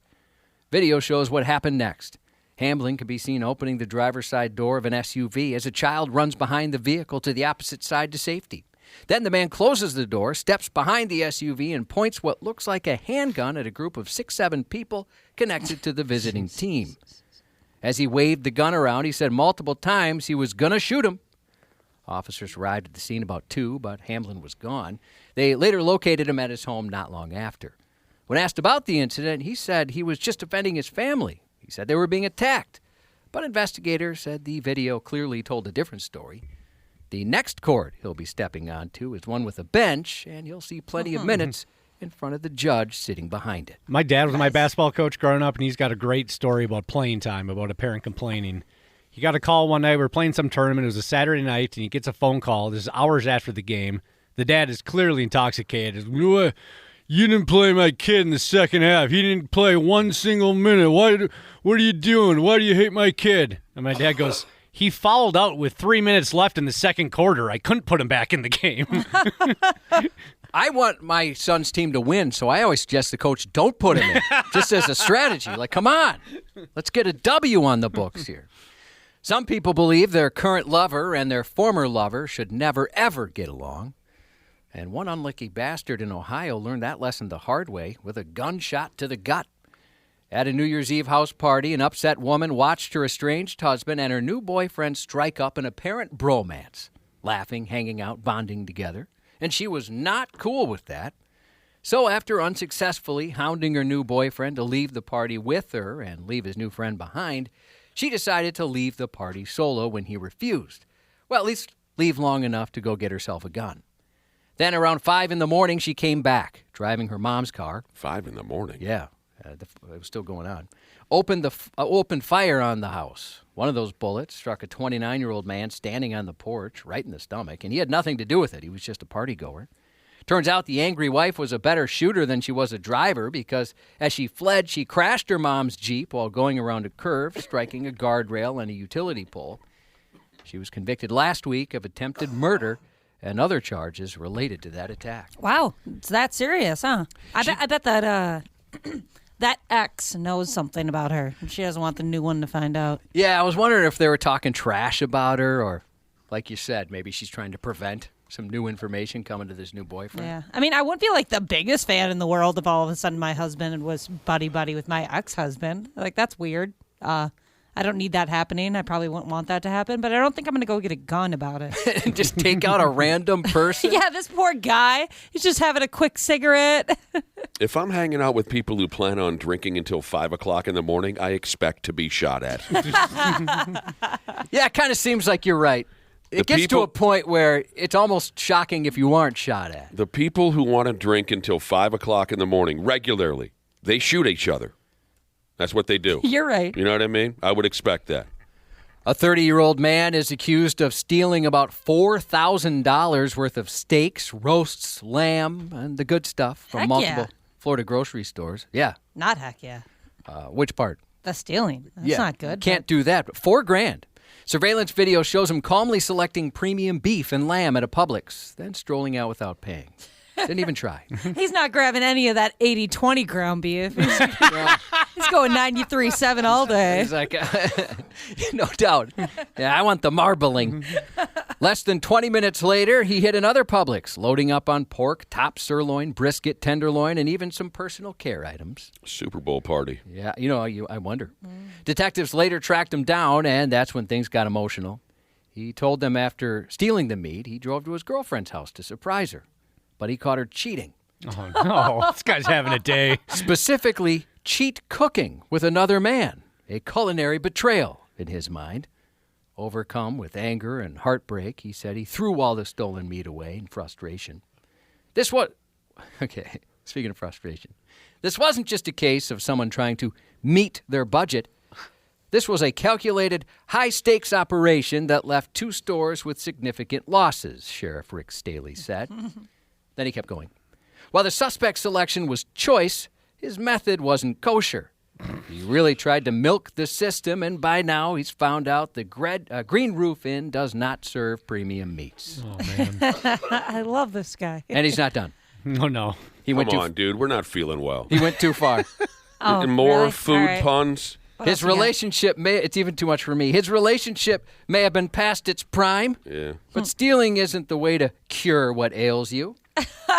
The bottom line is this. You don't have to read the whole thing. I do. It's in my contract. I like it. How does he keep doing this? If you steal from our stores, we will catch you, and you will meet the consequences. You can't use the same joke twice. No. Friggin' lame. The meat thief is being held on a $5,000 bond. Alice Cooper turned 78 today. Mr. Cooper. Wow. Freak in the spreadsheets, Jesus. Text in a happy anniversary shout out to his smoking hot wife. Happy birthday to Ritzwood Jesus, podcasting from the Gators State. We appreciate that. Happy 60th birthday to Neil, who his wife said still looks like he's 20. Good luck to Jackson on his way to school. He got 4 tests today, guys. Oh, man. Ew. 4. That's stressful. It's a murderer's row. You should have called in. From Mom, Lady Boss, Mom of 5, Jesus, and your friends here at 93X. And finally, today is National Thank a Mail Carrier Day, so thank you to our mailmen and mail women out there. Personally, I'd like to thank Craig, our mailman, wonderful guy. There go Craig right there. There you go. I see him every day, and that's 93X News. Randy Shaver and Brad Ryder on the Half-Ass Morning Show. I have not deviated from my plan. I've been determined, and normally in the past there's always a moment where you break down and you realize the severity of things and that your dreams are slipping through your fingers, but I didn't have that this time. I'm not letting this slip through my fingers. I'm going to do it. Live microphone. There we go. There they are. We're doing great. Lindsey Vaughn is going to go ahead and ski at the Olympics after all, huh? Well, there you go. Hello, Dr. Shaver, Dr. Ryder. Good morning. Hello. Sounds like you guys need doctors. Oh, I hope, right? It's silly. It's silly. We're, half of us are very sick on the program. We probably shouldn't have come into the building, but we decided we'd go ahead anyway. I'm really hoping whatever it is, I've already been exposed to it. So it doesn't happen because this does not look pleasant. So, Randy Shaver, Brad Ryder, if you hear gagging and coughing throughout this conversation, no, it's not a Belladonna movie playing in the background. Although we can fire one up if you guys want to hear it. It's the sound of Cubby and I slowly passing away. Even Marcus Bellino. I don't know how we spread it. We've spread this to the Pigs locker room now. Marcus gave us a telephone call early on this morning and said he's too sick to come on. So it's everywheres. Wow. Yeah. That stuff spreads pretty easily around the old folks' homes too, doesn't it, Randy? I wouldn't know. I'm not there, so that's I'm right. trying to stay away from all that. I totally forgot. Yeah, you're in. I know my oldest son is super sick, or has been for the last couple of weeks. So my body must be full of preservatives, because you would think that I would be the one that would be sick among all of us, because I'm around college students every day, and I'm not sick. Well, I wondered that because, so my wife, she's at a gym every day. My son goes to school every day, and they almost never get sick. And maybe it's just from being around it so much. They bring it home to me. And yeah, they built up their immune system. Brad, you don't catch colds from college kids. You catch STDs. Right. That's what they're passing. But he's got enough of those already. Then I'm fine. Then I'm okay. Yeah, Cubby, you really never have much of a chance. Your wife drags home whatever filth is roaming around the yoga mats. Yep. Your son brings home all the filth that the kids are spitting in each other's yaps all day long at the junior high. Yeah, and sometimes You've got that weakened immune system in the first place. True. It seems like it has been the last couple of years. Yeah. So, bear with us again. Sure. We're really seriously considering taking the rest of the week off. So, whatever you want to say to us, say it now. Yeah, if you could say it in my right ear, I can't hear it all out of my left He can't ear. hear out of he can't hear out of his right ear. No, my left ear. So talk to my right ear. Okay. We're off Friday anyway, but right? Josh, yes, we already had Friday off. That ear is on my right. Oh, it is? Yeah. Yeah, correct. Yeah. Oh, Stage God. right. Well, if that's the case, then maybe we should speculate on the Giannis and Timberwolves, because we're going to get there. That might very well happen while we're not on the air. So we're going to get there. We will in just a minute. People have been sending us doctor jokes this morning, hearing how ill Cubby and I have become. I love a good doctor joke. We don't really embrace those the way maybe we. No, there's a lot of good ones out there. Maybe People we have been texting them in. So a guy goes to the doctor, right? Randy Shaver, Brad Ryder. He's looking to get his diagnosis. The guy asks the doctor, "How long do I have?" And the doctor says, 5. And the guy says, what, 5 years, 5 months? And the doctor says, 4, 3, 2. We love a good doctor joke. 651-989-9393. All right. We'll get and okay, Lindsey Vonn, right? We'll get back to more of that Olympics. I don't know crap. how Lindsey Vonn can ski. That's I know crazy. she has to have she's doing a training run either today or tomorrow. Tomorrow, I think. And that will determine whether she can actually ski in the Olympics. I mean, she's got a torn ACL. I just don't know how you can do that. Yeah. A buddy of mine without doing way worse damage. That's like irreversible. A buddy of mine tore his ACL about 7-8 years ago, and his baseball career has kept going, and he has never got it fixed. What? Career? Like Does it hurt? Oh, I should mention baseball writer's career. He doesn't play baseball. Yeah. Okay, that does change things. That does change things a little bit. Yeah, not everybody's different, Some folks have to have the whole schmear, put back together. Some folks can live with it. I mean, part of the news conference you played, Nick, is she said, "I'm not going to know how this is until I'm flying down the mountain at 80 miles an hour." I mean, okay, good luck with that. I don't even want to go down a bunny hill with 2 intact ACLs. Right? Right. Those Betty Hills they're intimidating. They are. I just don't know how she can do that. So she's going to go ahead with it. She's going to try that downhill skiing. Doctor says to the patient, he says, "You got to cut back on masturbating." And the guy said, "Why?" And the doctor said, "Because I'm trying to examine you." Do you mind retelling one for the guys? The one about me going to the doctor? Josh went to the doctor to get his little back door examined, right? And the doctor walks in and says, "All right, Donnie, seeing how this is your first rectal exam, I just want you to know it's okay to get an erection." And Josh says, I've heard this. Josh says, "Well, my name's not Donnie, it's Josh." And the doctor says, "Yeah, I know, my name's Donnie." That's so good. All right, Randy Shaver, so you wanted to speculate while we can about the Greek Freak and this and that. I miss Mike Conley Jr. already. Yep, I do. I love that man. Yep. But they made some deal yesterday to Timberwell. They made some deal yesterday with a couple different ball clubs, Chicago and Detroit, and Mike Conley ends up in Chicago. This, that, money goes this way, money goes that. And everyone's saying that this is the Timberwolves preparing themselves to make that colossal trade with Milwaukee. So they're setting up their salary cap to be able to absorb some of this. I don't think Conley will end up playing for the Bulls. I think he'll end up getting released and join a contender at some point to finish the year. It sure looks like that they are the leading contender right now to land Giannis. It's going to be expensive. They're going to lose Jaden. They're going to probably lose Julius Randle. Possibly even Naz Reid could be a part of all this. Right. I think that they have to have a trading partner that has draft choices, because I don't think Milwaukee just wants players.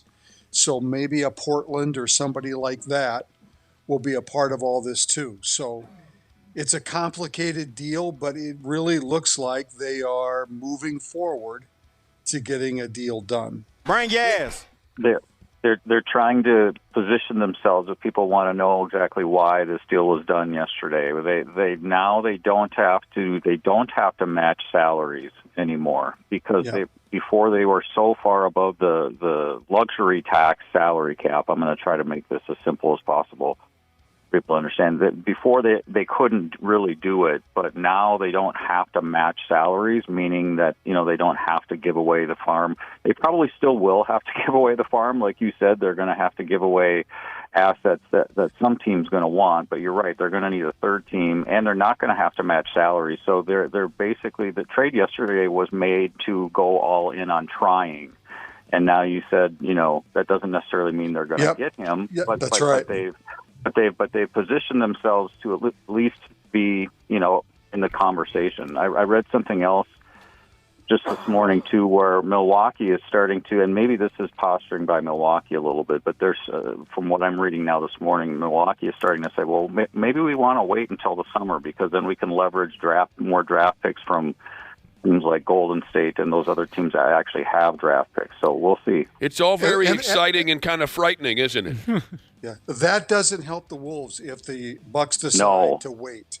The Wolves want this done now. Right. Because that allows them the opportunity to make this deal. If they wait till the summer, I don't think the Wolves have a chance. It's all very exciting. Right. It's also very frightening, the thought of losing Naz Reid. And they better have a plan B. I'll say this. They better have a plan B tomorrow afternoon around 1 o'clock if it appears as though, because the trading deadline's 3 o'clock tomorrow, 3 o'clock Eastern.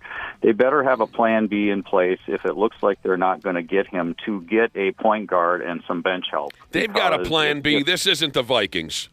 Well, but I'm saying if they can't pull this off, then they basically traded Conley for nothing. And no. I'm sure they're well prepared for that. Well, that Tim Conley's a gunslinger, Brad Ryder. He's a gunslinger. I don't think they traded Conley for nothing because they needed to get out from underneath that contract.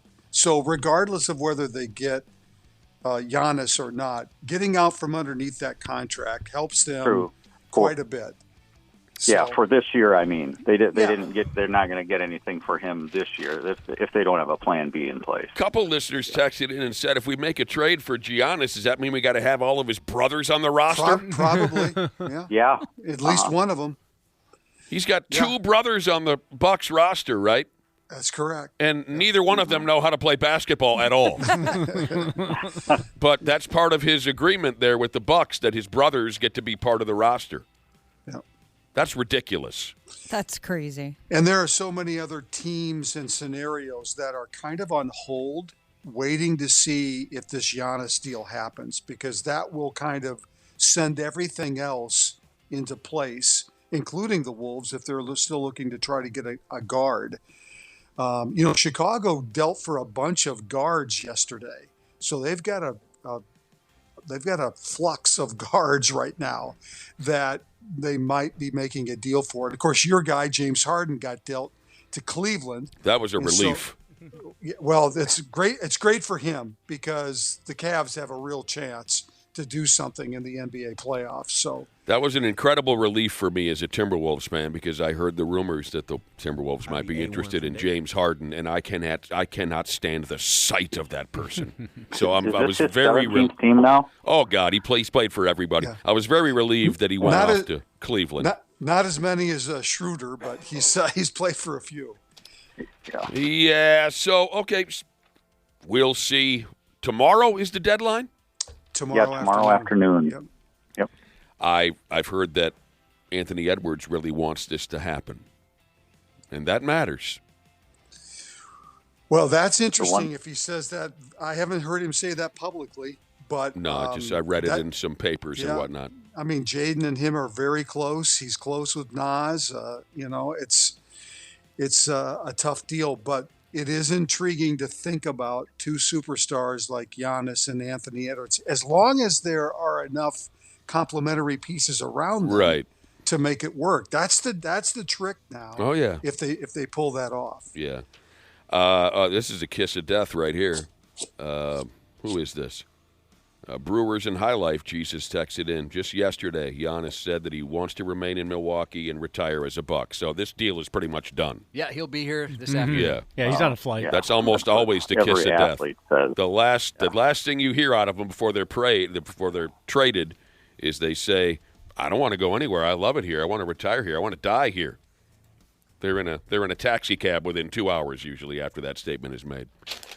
Supposedly, the Golden State quote offer would be more appealing this summer when they could get up to 3 or 4 first-round draft picks, and that would be pretty hard to turn down if you're Milwaukee. I loved reading that Draymond Green might be traded away from the Golden State Warriors. Yeah, he may be part of the deal. I've been dreaming about that for years. I hope he goes to Washington or just someplace miserable.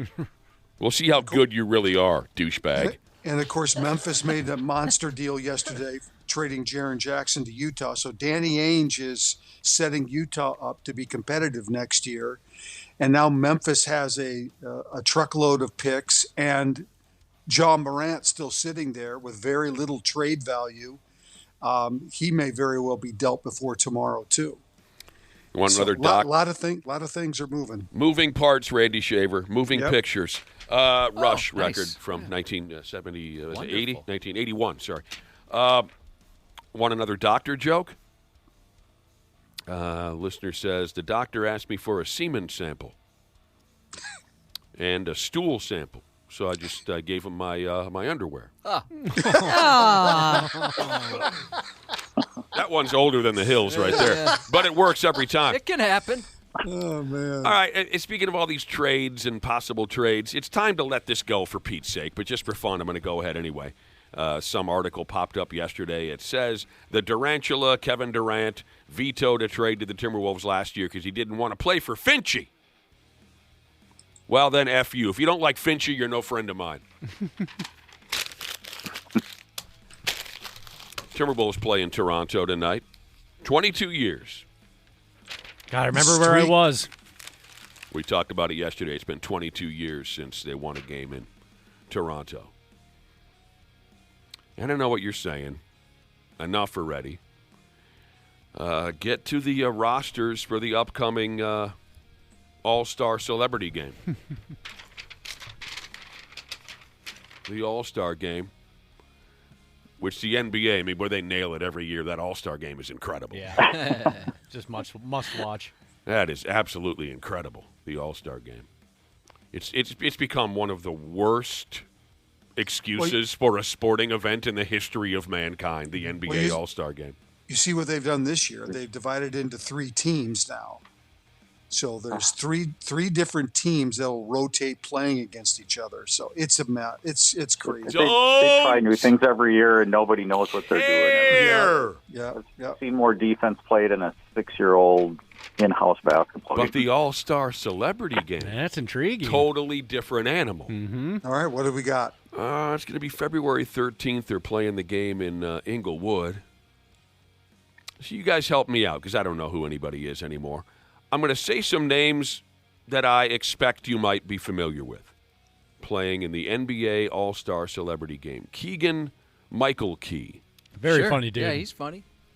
I mean, I remember the Key and Peele show. Yep, that's the guy. I remember that terrible movie that they made. What was that called again? Get Out. Oh, Jesus. Was he a part of that? No, one? that was just Peel. Yeah. No Key, just Peels. I remember that one of them was in. It was just awful. Glorilla. That's a name I've heard before. I don't know much about Mu- them. Mustard. No clue. Mustard? Yes, Brad. Is Mustard. Ketchup playing for the other team? Or? My doctor wanted a semen sample, a stool sample, and a mustard sample. I gave him my underwear. What do you got going on down there, man? Yes, there's a celebrity playing in the NBA All-Star Celebrity Game, and he goes by the name of Mustard. I'm going to guess Mustard is a YouTuber. Jeremy Lin. Linsanity. Okay, I've heard of him. Amon Ra St. Brown. The Lions receiver? I'm looking forward to seeing him. I'm surprised that the Lions would let him play in something like that. Keenan Allen, also a football player, isn't he? Yeah. Yep. Chargers. Taco Fall. Former NBA player, right? Yeah, that's great because he's 7'7", isn't Taco. he? Yeah, right. Cool. Yeah. Taco. Yeah. With a K. Oh, that's even cooler. He played in the NBA for a cup of coffee. He's the size of a skyscraper. So I think that'll be kind of fun. I mean, not that I'll be tuned in, but if I bump into this, I always like watching the obscenely tall guys operate. Mm-hmm. He may only average 3 points a game in this one, too. Right. Jason Williams will be playing. I'm excited about that. Oh, wow. Oh, white chocolate. White chocolate. Those are all the names that I think you might recognize. The teams will be coached. Oh, okay. One of the coaches for the All-Star Celebrity Game is future Timberwolf Giannis Antetokounmpo and his brothers. Is that true? Yeah. Oh, wow. Yeah. Brothers, of course. It's kind of weird, the naming conventions for that family. You got Giannis, you got Thanasis, I think, and then Alex. What in the world? They just gave up after the first two? I They're like, guess let's But just go normal. What is the deal with the brothers thing? Why does I don't know. I'm curious about this, too. Why are they allowed to just be a part of everything that Giannis is a part of? I don't know. Ask the James. Who? Ask the James. There's LeBron and Ronnie. LeBron. The James family. Yeah. Inspired by the Ball family, too, maybe. I don't know. Yes, exactly. Mookie Betts is going to be there, and one of my favorite actor comedians, Anthony Anderson, who I fell in love with when I was watching the documentary Malibu's Most Wanted. Anthony Anderson is hilarious. Yeah. Yeah, he's great. All right, so the brother and sister are just saying Mustard is a producer. He produces for Kendrick Lamar. And Glorilla is a woman rapper. Oh. Dude. Guy goes to the doctor's office, and the doctor says, I got bad news and worse news. And the guy says, well, give me the bad news. And the doctor says, you have 24 hours to live. The guy says, well, what's the worst news, for Christ's sake? And the doctor says, I was supposed to call you yesterday. Classic. Alex Antetokounmpo is short for Alexandros. Yes, thank you. Cute butt Jesus just texted that in. So he must have been the one who stood up and said, look, I don't want to be Alexandros. Just go ahead. Be Alex. Golden Gopher basketball plays at the barn tonight against Michigan State. I believe Michigan State is up to maybe the 10 spot in the national rankings. Go Gophers, Big Ten Network. Is it the 10 spot, PJ? Medical Device Jesus said he's going to be there tonight, and he wanted to know what to look for, Nick. What do you have any advice on his first time at the barn? Oh, it's his first time at the barn? That's what he said. Look for Kevin McHale. He'll be in there. Yeah. Look for a lot of empty seats. Gosh, hopefully not. First time, he says. Okay. Well, I love the barn. It's not like it's not like it used to be. Nothing is, of course, but when I used to go to the barn or the old Mariucci when I was a kid, you had to watch your step in the men's room because there were usually about 111 empty, discarded liquor bottles in the bathroom. Yep. Do they serve now? Yeah. They do? They serve Steve Weiser's over there. Has that been for a while? Yeah. I've actually never been there either. Pretty much the same as when they dumped beer into the football stadium. They dumped it into around the same time. Yeah. You're basically peeing in bathtubs in the urinals there, too. Yeah, they got the troughs there, Josh. Yeah. You don't like to go pee-pee in the trough. No, I get pee shy, just in a stall, much less the I trough. was going to say, you probably skip the trough and go right to the stall when you have to pee, don't you? Yeah, I'll go right in my pants. Yeah, that's intimidating at that stall. I was bummed out when the yeah. new Metrodome had urinals and not troughs. I miss the troughs from the Metrodome. I didn't miss them. Do you guys remember the dude who swam in the trough at Wrigley Oh, Field? that video. That was pretty gross. One of the most disturbing videos in the history of the godless, soulless, and wildly misinformed social media. One of the most disturbing videos. How soon after that did that guy pass away, do you think, from all the diseases he caught? How much money would it take for you to do that? A lot. There is no amount of money. There is no amount of money. Oh, I'd do it for some Really? money. Yeah, I would definitely do it for Are money. you kidding me? Yeah. I don't know, like with my student loans. Yeah, let's go take a shower. Oh, shoot, I was going to say $500. Now I feel like a freak. You'd pay off your student loan. I guess I don't know what you got for student loans. I need a couple grand. Well, now, wait a minute. Is it going to be on the internet for everyone to see? Probably. Well, sure. Yeah. Well, then there's no amount of money. Oh, really? Yeah, I wouldn't. That makes a I'd difference. still do it. And then also, what kind of trouble do you get in for something like that? Brad Ryder, you're a professor at a college. Yeah. You would dive headfirst into an overfilled trough College pee in there. of For the right price. Wow. Every man has their price. Then I could retire and I wouldn't have to teach anymore. I honestly thought Brad could never be bought. But Yeah. Now I that's can not be true. bought. you'd be comfortable. You'd be comfortable being the internet piss trough guy for the rest of your life, just so you could retire a few years earlier. Sure. I would not be the Or the internet right piss price. trough guy. You'd only be I'm not interested talking in the about a internet couple for like $1,000 2 days. here. Right. The internet moves Ashley. pretty fast these days. Yeah. Is that right? Seeing how this happened 20 years ago, and when I brought it up, everyone was familiar with it? But do you know the guy's name? Nobody knows. I don't even know what he I looks bet it wouldn't like, take yeah. too much effort to find He it. doesn't have a name. He's the piss trough guy. Yeah, he lost his privilege. Anyway, many years ago at a Chicago Cubs home opener, the trough backed up. There was 4 or 5 feet of yellowish-brown urine, and some clown ass was paid by his buddies to dive into the sumbitch. And, I mean, I almost puked when I watched it.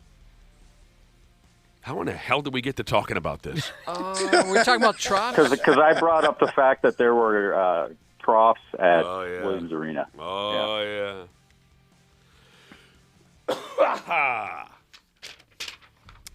Oh, what the hell?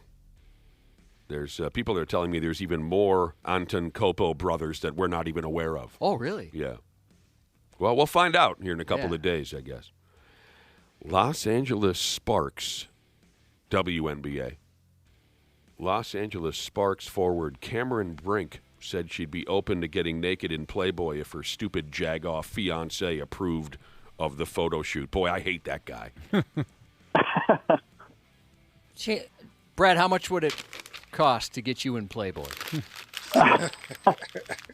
Maybe a little bit more than the trough thing. So she had to run it past him? Make sure it was cool? She said she's running it past him right now. What's your name again? Ashley. And if her fiance, jag-off that he is, if he approves, then she'll get naked in Playboy. I don't know if any of you know who I'm talking about, but I have an unhealthy obsession with this young lady. Who is it? Cameron Brink. Cameron Brink. I looked her up yesterday, on the eyes. and that fiance definitely has a very punchable face. Oh, I didn't see the I fiance. don't even know who he is. Yeah, no, I was looking at photos of her, and one of them popped up with the two of them together, and yeah, you want to punch that guy in the face. Oh, Is she the yeah. one that people say looks like Cameron Diaz? Yes, very much so. Yes. Yes. I hated him without him. Oh, I hate his face. I told you. Oh, why does he look like that? They I look want like credit. they could I be- want she credit wants for to- I hating think him she- before I even looked at him. I think she wants to do it, and she's just putting the heat on him because she knows that he's going to cave and say yes. He looks like the type that would say no, too. So I gotta get why she has to run it past him. There's a lot of girls out there won't say no. That's a line from one of my favorite rap songs. It's called "I Got a Man." Yeah, her boyfriend looks like every rich frat jerk in an 80s movie. Yep. 100%. He looks just like that. Yeah. What was the name of the guy who put together that rap song, "I Got a Man"? I love that song. His name was Fat Positive K? Positive K. I thought I was going to say Fat Ass McGee, but that's not it. Oh, her fiance's name is Ben, too. What's wrong with You Ben? got a problem with that? That's a solid name. It's a douchey name. Well, just He's forget 6'4". about. He's 6'4". What is? That makes sense. She I is mean, 6'4". Oh, she is. He's taller than Oh, her. she is. I'm sorry. Yeah, She is. I'm Yeah. assuming he's going to be tall as well. Positive K. I got a man. At one point or another in the song, he says, "Boom, batter, my wallet's getting fatter." But you had to be there. Yeah, we're trading doctor jokes back and forth because Josh and I are dying. How about this one from Front Load Jesus? Guy walks into the sperm bank and the doctor says to the nurse, "Get a load of this guy." Wop up da da da da la da da da da da rop up da da da da da. That's my doctor joke theme song. That was great. Pigs at Predators tonight. I don't think you'll see Marcus Polino on the ice. We told you he called in sick himself earlier this morning. He has diarrhea, he says. He didn't say anything about diarrhea. He used the word violent to describe it, too. No, he did not. He did not. Pigs That would be Predators. a lower body injury. Yes. She's the final before they all go on strike for the Olympics. Well, they've won 4 in a row. Let's hope they can keep it going tonight. We all know how germs are spreading in those NHL locker rooms. I've seen that television show, Heated Rivalry. They're in love.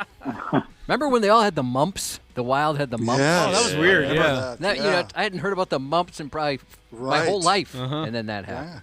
Wait a minute. We're receiving text messages. Ashley, did you make it clear what you have against the name Ben? No, I just thought it was douchey. The Bens that I know are not the best people in the world. Well, the Ben that I know is one of the greatest people I've ever met. Oh, yeah, your Ben is cool. Yeah, you got a good Ben. Yeah. Top 10 Bens. Oh, Yeah, yeah, he'd make that is a good Ben, darn. He'd make my Ben list. Yeah, he makes me rethink my thought on Bens. Jesus, keep it in your pants. Yes.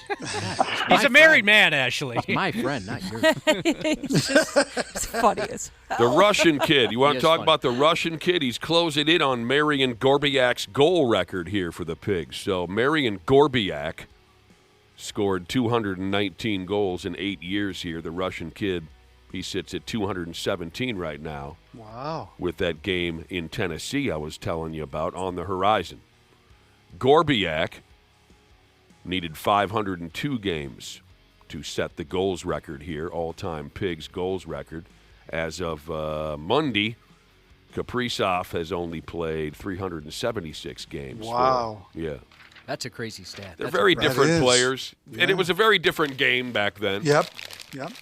It's much, much, much more wide-open hockey now And these days. And think about how much time Kaprizov has missed Right. via injury over the last few years, too. But the Russian kid has got a skill set that Gorbiak never did. Yeah. Gorbiak was kind of like a poor man's Brett Hull. He had an incredible, accurate shot, but he wasn't the kind of guy that could stick handle in a friggin' phone booth. Mm-hmm. The Russian kid has got and so much more wheels and the ability to use the wheels with this more wide open style of play. When Gorbiak was playing, and I'm sorry if I'm wearing out the bit, but I love the fact that Josh's uncle years ago said, "Oh, I'm a big Minnesota Wild fan," and we said, "Oh yeah," and he goes, "Oh yeah, I love that Marian Gorbiak." And he was so sure of himself, too. When Gaborik was playing, it was a much more physical game, but there's no comparison skill-wise, those two cats. We call him Gorbiak so much on this show that I almost forgot how to pronounce his actual name correctly. Yeah, that's how it goes. Yeah. You get kind of programmed. A New Jersey high school hockey goalie. They say here he likely set a record for saves in a game. I don't know how thoroughly anyone anywhere has ever kept track of high school goalie statistics. I think you'd have to. I don't know how detailed it is, but they say this kid playing high school hockey in New Jersey, he made 104 saves the other night. Do you think he's mad at his teammates at that point? Oh, yeah. I mean, just furious. Oh, our goalie turned on us multiple times. Oh, is that right? Oh, yeah. I mean, how bad was it? How bad did it have to in get? In beer league, our goalie quit with about 5 minutes left in the game. Screw you guys. I'm out of here. Yeah. You know him, Vinny. Oh, he got that frustrated. You can't tell by looking at Vinny, but he actually was a pretty solid goaltender. He was no scrammy, but he's a pretty good goaltender. Did I meet Vinny at the Legion for the Randy Shaver bingo event? I'm sure you did. Yeah, I remember. He was a nice guy. If it was a day ending in Y, he was there. Yeah. That was a lot of Vinny fun. skated out on us. F all of you losers. I mean, we had it coming. I love that. We had it Were coming. you guys trying? Probably No, did. nobody back-checked. Nobody. Okay. So that was probably part of it. He could tell you guys weren't even putting in an effort. It was like, in Slapshot when Denny Lemieux is just, he's convulsing in the locker room because of all the pucks he faced that evening. So they say this kid made 104 stops in one game. It says here, I think he only gave up one goal. No way. Wow. That's what they say. like here. in the third, right? I mean, they didn't get anything by him in the first two. Oh, my God. That's So they won. His team won. I don't know. Wow. His team was outshot. I think his team lost to goaltender, Brad. I think they lost 1-0. Wow. Oh, no. His team was outshot. They say, it's 4-0. He lost 4-0. Yeah. He gave up. Oh, okay. He gave up 4 goals. Sorry, my arithmetic. Even that's amazing. But though. again, not until the third. I thought you were going to say that he gave up 3 empty net goals, or they gave up 3 after he scored the first one. They just pulled him. His team was outshot 108-4. Oh my God. How do they set these matchups? He did give up 4 goals. His coach said it's the greatest goalie performance in high school hockey that I've ever seen. Can you imagine the other team if they look up at the scoreboard and it's 0-0 in the third and you've outshot the other team like 90-something to 3? That would be How frustrating that must be. Yeah. I didn't even consider that. You're right.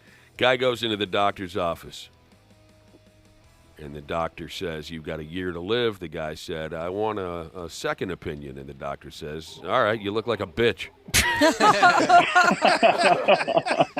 Damn.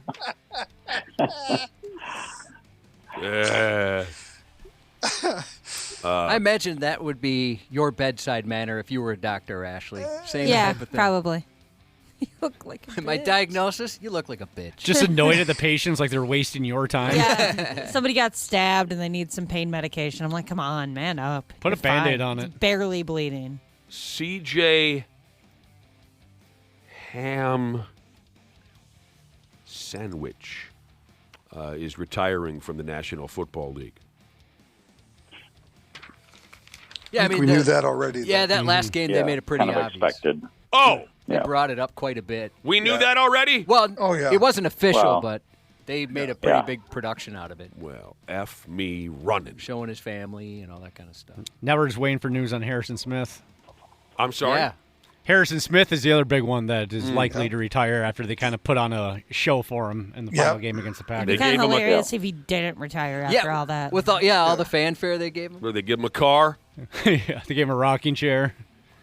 With how much my wife loves him, I would really like it if he could hang on another year. Oh, yeah, I forgot. She's absolutely obsessed with that guy. Oh, my gosh, yes. Not that that's uncommon in this state for women. He's a pretty good-looking guy. I always thought he was kind of a punk. Yeah? Seriously, or are you just I'm joking? kidding, of course, yeah. C.J. Ham from Duluth, Minnesota? Yeah. Yeah, played at Denfeld. He played at Denfeld? Yes. The Hunters. Oh. Yes. The Denfeld Hunters. I always liked that nickname for their high school. And then Duluth East, the Greyhounds. They got some good nicknames up there. I thought I had heard that C.J. Ham was a Duluth guy from the Windy City. Why don't we bury that into the ground as much as the Adam Thielen thing? I have no idea. Oh, they brought it up a lot. It Yeah. seemed Did like they? you watch a Okay. broadcast, you'd hear. Maybe just hear Adam Thielen's name pop up in he was broadcast more more involved, often. Yeah, you know? that They makes talked sense. a lot about how he went to Augustana. You'd hear that a lot. Right. I'll be damned. This is an interesting stat. So C.J. Ham played football here for the Vikings for 9 years. I think I have that right. 9 years.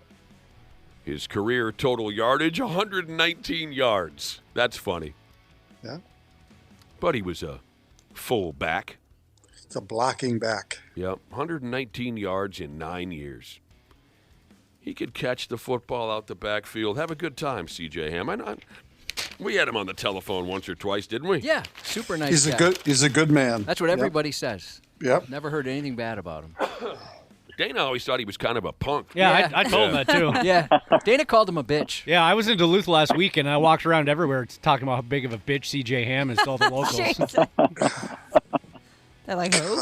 No, I'm kidding. He seems like the nicest man of all time from everything I've heard. And people are texting in the same with Harrison Smith, saying he's a really cool guy. They ran into him here and there. And All right, I promised you some Olympics crap. And here we go. Out of 250, I think I have that number correct, out of 250 U.S. athletes, which are they're all on airplanes right now heading out there to Italy. Out of the 250 American athletes we have representing our proud nation, which state produced the most Olympians for this series of events? I'd say Colorado. That's right. Oh, that's smart, Randy. Because of all the snow-oriented events. Yes, Colorado. 31 of those peckerheads. Although I read that article, and they're claiming Lindsey Vonn is their own because she moved there in high school. Oh, I missed that part. Yeah. Oh, I was going to say a lot of those athletes have moved there at a young age because the Olympic Training Center is out there. Right. So Yeah, that that's shouldn't probably count. part of the reason why. Well, Yeah. where does Lindsey Vonn claim she's from? She's from ECU High School. She graduated from there. Pride. I think she's from Burnsville. I think she claims Burnsville, Minnesota. That's where she used to practice Yep. up there, right? At Buck Yep. Hill. Buck Hill. Yeah. 31 athletes from Colorado will be competing. They ski and they figure skate and they snowboard. Did you have any idea that Minnesota was a close second? Yeah, I think that's cool. 24 athletes from Minnesota are right now on their way to Italy. I have them listed in front of me in case you want me to look anybody up. Can you name one other than who were we just talking about? Lindsey Vonn. Yeah. State of the Olympics. Are Huh? the curlers from Minnesota again? The curling team? John Schuster, I or are they retired? John Schuster. Oh, I think he retired. Didn't I used to do ads for John Schuster? You did, yeah. You used to do ads for him. Because he was on Last Man Standing. Nope. No. I don't think Jessie Diggins is competing in the Olympics, is she? Here's what I have for you. Jessie Diggins, cross-country skiing. Afton, maybe she is. Minnesota. Okay, then she is. Someone said something about curling. Tabitha Peterson Lovick, curling, Eagan, Minnesota. Tara Peterson, curling, Eagan, Minnesota. Rich Ruhanen Sinjin, curling, Brooklyn Park, Minnesota. Aiden, my God, how many curlers do you need on one team? Aiden Oldenburg. I've never heard of Mapleton, Minnesota, and I know my way around these parts. Aileen Graving from Duluth, Minnesota, curling. Yeah, the curling team is usually all from Minnesota, men's and women's. And then, of course, all the hockey players. Lots and lots and lots of hockey players.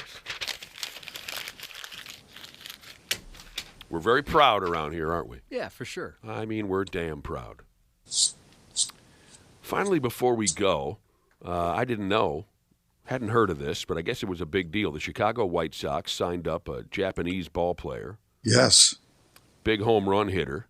Yep. Munetaka Murakami. Yep.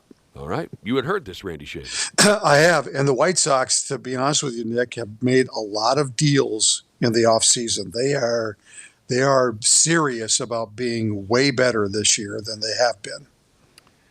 Well, spending money, trading players, yeah. We'll brace ourselves for that. So they went and signed this Japanese home run hitter, Bai Dam. For 8 years, he played in the Japanese Professional Baseball League. He played for the Tokyo Yakult Swallows. Oh. And he hit a lot of dongs, 246 dongs. There were a couple years where he hit in the 50s home runs. So this guy is supposedly going to come to the big leagues here in Chicago and start clubbing baseballs over the fence. What was a cute side note was when Mr. Murakami visited the White Sox clubhouse for the very first time, he said, hey, look, if I'm going to play ball here, something needs to be added to the clubhouse. And they said, okay, what is it? And he said, a bidet. I told you guys this. Glenn Perkins once told me that Nishioka, when they signed him, he insisted on a bidet being installed into the bathroom at Target Field. This Murakami guy likes to wash his ass in cold water, and so he demanded they install a bidet in the clubhouse, and apparently they're in the process of doing just that. You know, some fancy ones, they warm that water for you. Yeah, you can heat it up. Yep. Uh-huh. They can get pretty fancy from what I hear. I need one of those. I'll never know. I'll the never cold know. is too scary. I like a dry, cold wipe. Yeah, you do. That's right. You mummify your hand with the good toilet paper, though, right? When I wipe, Josh, I want to feel it. Yeah. Man, how you living like that? It can get aggressive. I know what you're saying. I want to feel it. I want to limp out of that bathroom. Yep. 75 grit sandpaper. Oh, man. Friggin' bidets. Everyone's out of their minds. First time I sat on one, it scared me to death. Oh, you did try one? Well, I didn't try it. It was a surprise. And this was in the 1980s. You know my really weird pal, the one who's got like a bomb shelter and whatnot? Oh, yeah. Yep. Yeah. His folks' house. This is in the friggin' 80s. I think we were 10th graders. I didn't know that was a thing back then. Neither did I. And we're drinking beer all night. Woke up the next morning, had to cut one.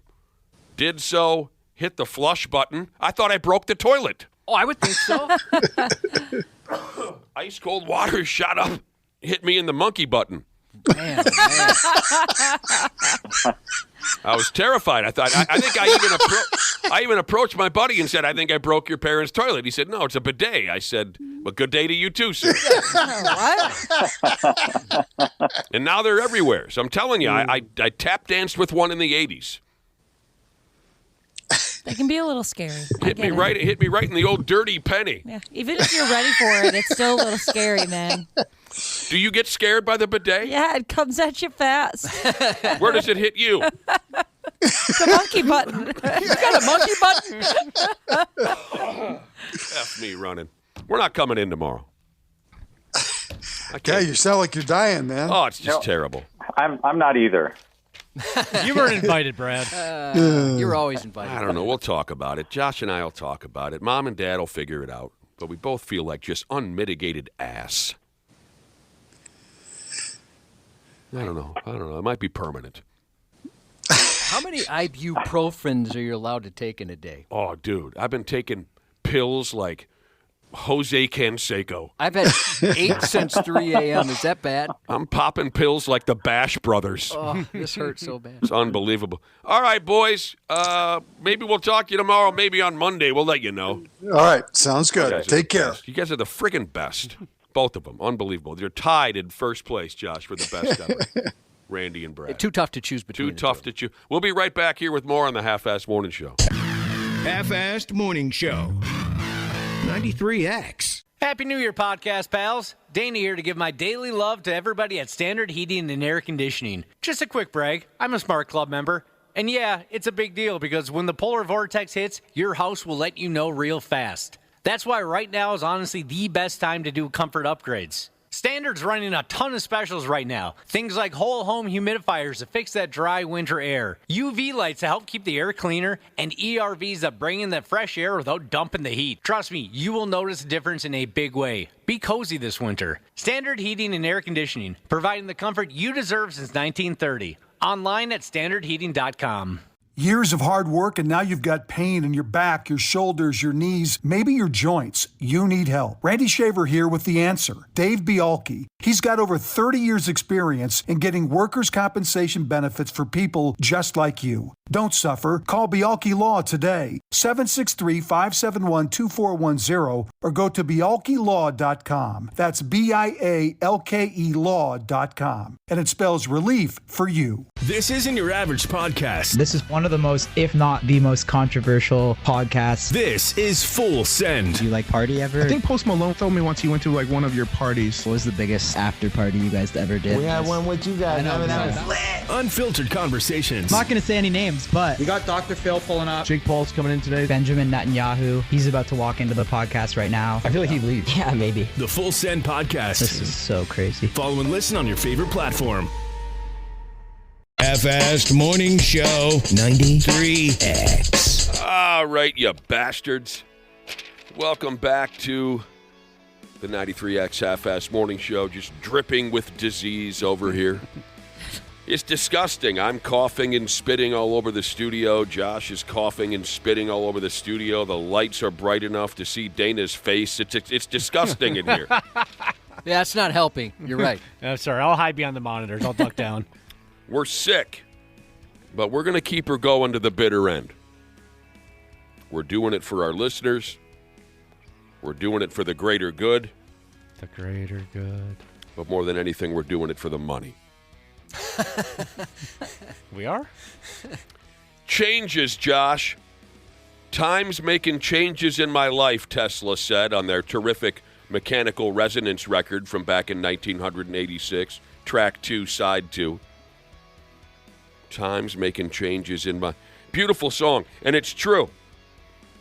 Time makes changes. Things change, people change. Here's what I was reading today. By God, you thought you could count on this until the end of time. But it's changed. It says here, strippers at bachelor and bachelorette parties are a thing of the past. How common actually is that? I've only been to one where they had strippers show up. I've never heard of it. Way more... you haven't even heard of it? No, not until you guys. I've never heard it like amongst friends. they've ever done something like that. Certainly going to a strip club, common. Right. But yeah, having strippers, well, that's a whole nother thing. See, that's the thing is that I haven't even heard of, out of the guy friends I have, that like going to the strip club is even a thing anymore. Well, this is exactly what we're talking about. You're a much younger person than the rest of us, and it must be your generation who is pushing, not intentionally, but it must be your generation who's got a new approach to bachelor and bachelorette parties. I wonder if it's a combo of that, where maybe there's a waning interest, but also maybe there's not enough strippers that want to do it. I mean, I'd be pretty fearful of, showing up at a bunch of rowdy dudes' place if I was a stripper. Oh, yeah, making the house call for sure. Which, by the way, I could be if I wanted to. Yeah, you got the body for it. Yeah, and I can dance. Well, but they always bring some series of steroid tigers with them. It's not like these women just walk into a house full of donkeys. The bachelor party I was at that had it, it was all steroid tigers that were at this bachelor party, so the security looked tiny compared to these guys. And you could tell he was not used to, it was only one guy, a security guy. He was not used to being the smallest guy in the room. Yeah. The other guy called in sick. They had to get the intern to go out there. Let me give you some more specifics here. A strip club has interns. Well, they might. You never know. Yeah. You got to get your foot in the door somehow. The whole approach to a bachelor or bachelorette party, making a telephone call and getting some strippers over there to knock you around the room. Apparently that vibe has waned. Here's more specifics on how this conversation got started. Summer's over there on Reddit. Someone cut loose with the unpopular opinion gimmick. Mm-hmm. I believe there's even a page called Unpopular Opinion, and folks can argue back and forth, of course, insult each other, maybe even some threats. And it says here, if you feel you need strippers at your pre-marriage party, where's this person from? Pre-marriage party. If you feel you need strippers at your pre-marriage party to have one last hurrah, you shouldn't be getting married. I've never really liked the last hurrah vibe. Well, then you wouldn't have liked this in the 80s. Because, I don't know, it does seem a little weird, I guess, to me. Like, I'm about to commit to somebody that I, swear I love more than anything in the world. But let me get some stranger boobs in my face before I do that. Randos. My wife and I were pretty prude, but she wouldn't have cared. I had asked her this before, like, would you care if we would have got strippers? My bachelor party was very tame. What are you talking about? You went to the Mall of America, went on a flight simulator. That's badass. No, That's wild. With my brother and my dad, yeah. That sounds sweet, All right, time out now. I don't know if I've ever heard this story. Well, your bachelor party consisted of what? My brother, my dad, and me. We tried to go to the flight simulator, Dana, but we couldn't get in. Oh, no. So we ended up, I don't even want to say. Come on. We were at the Mall of America. I'll just leave it at that. Did you at least go to Hooters? There's no way I'm letting you walk away from this. No, I have to. I'm not feeling good. Leave me alone. Your bachelor party, it was you, your brother, and your dad, so you didn't even make an effort to organize anything, obviously. No, not at all. It was just kind of like, I wasn't going to have one for any other reason than I was 30-something. I'm like, I don't really need a bachelor party. Yeah, but you should have. So the three of you pile into a van. You go to the Mall of America together. Yeah, we were going to go to the flight simulator. I don't know if that's still there. But instead you... Well, it was a long time ago. Come on! This was like 2000 What did you friggin' guys do? Did you go on roller coasters? No, I don't think Did you go to some kind of a food tasting event? Yeah, let's just say that. Oh, no! Let's say that. Did you get the old-timey photo taken of you guys in, cowboy gear? That's what we did, yes. What did you really do, Josh? I'm telling you, you guys are acting like we went to, we walked by an aromatherapy bar, went in there, and got a head massage. I mean, that's what you guys look like right now, and you look like fools. That's the face you're giving me. What guy would do that with his dad and his brother? Try and get into a flight simulator, go across the hall to a aromatherapy bar and get head massage. What the heck, dude? Over my lifetime, Josh, I've had friends deeply insult me. I've had friends. I've gotten in physical altercations with friends. but I've never been more disgusted. It's been a bad week for the two of us. And the week started with me telling you I tried cauliflower crust pizza and I liked it. And then you told me that you hoped I die. 3 grown men walked into an aromatherapy bar and got head massages. I had nothing to do with it. I didn't even know what it was. Oh, what are you talking about? Yeah. Anyway, that sucks. That story sucks. That's why it's never come up before. Can we give you a redo, man? Yeah, you've never brought that up before. Never once.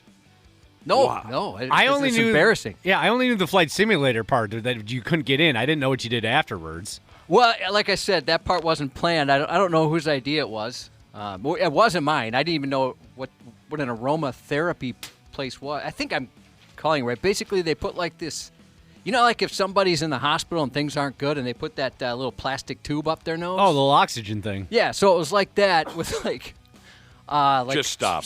Okay. Yeah, like I said, I scented oxygen. And they had this. Sounds nice and relaxing. I actually did it once at the Vegas airport. Oh, you did? Mm-hmm. Oh, well, then I don't feel so bad. At an airport? Because I've been up all night at strip clubs and was horribly hungover.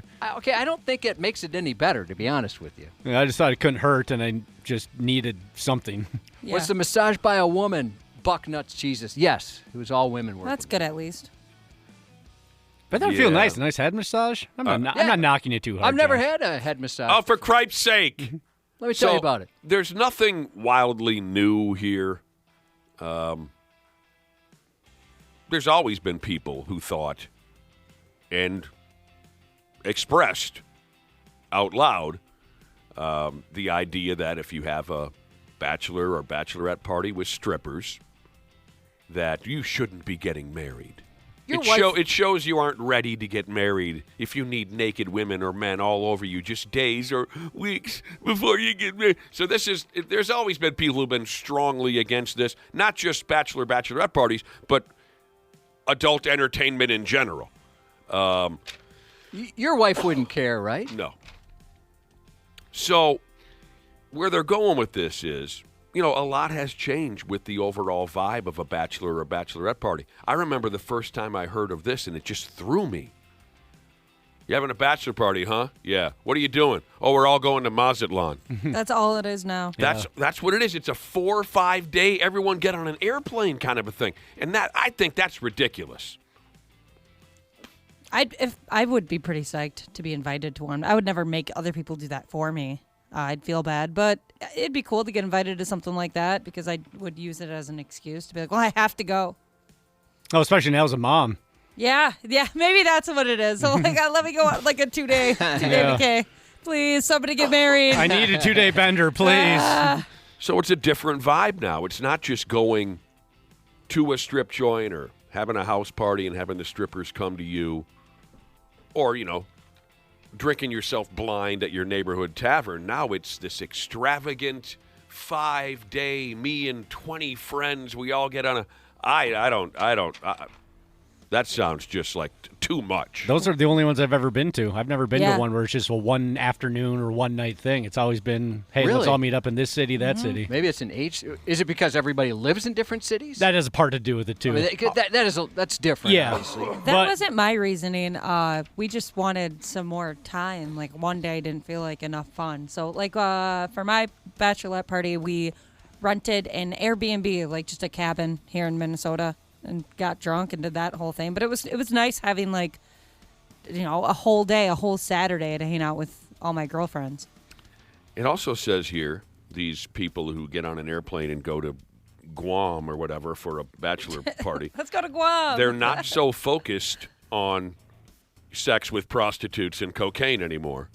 They're into golf trips, deep sea fishing. Oh, that sounds kind of cool, actually. Sporting events. One of my husband's really good buddies just recently got engaged, and obviously. He's going to eventually have a bachelor party. And I already know it's 100% going to be a trip to like Arizona to go golfing for like 3 days straight. That's all they do. That's all he's going to be doing. I just know it. I don't even know what I'd want to do if I had a bachelor party now. I know what I want to do. I guess. I want to go hog hunting from a helicopter. Oh, my God. Yeah. That was oddly specific. Yeah, it's really cool. You can do that down in Texas. You can get like this cool tree house. But have you ever been to an aromatherapy bar? No. Oh, by the way, But people they have are night telling vision. Night vision. me that it would sound that it's an oxygen bar, which sounds cool. So yeah, I went. That's what it was, an oxygen bar.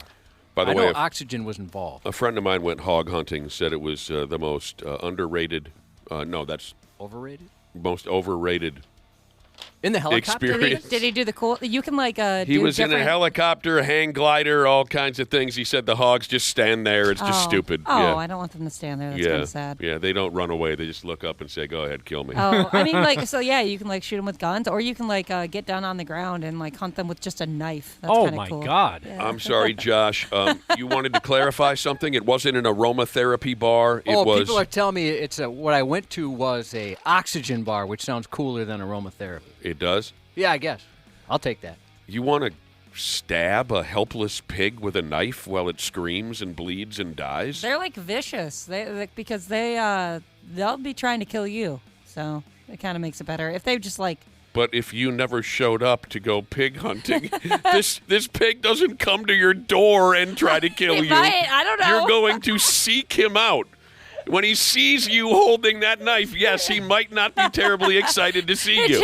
It's like so much He might fun. want to fight for his life. Yeah, Yeah, I yeah, thought, I do. like- I want to. Sorry. I thought hogs could kick your ass. You Oh, can't. yeah. You are an animal lover. There's no way. Yeah, but you I go hunting. I know Hunting's you just do. different. But I don't know. we're It feels different. We're talking about walking up like a very personal. You stab this critter Like Rambo.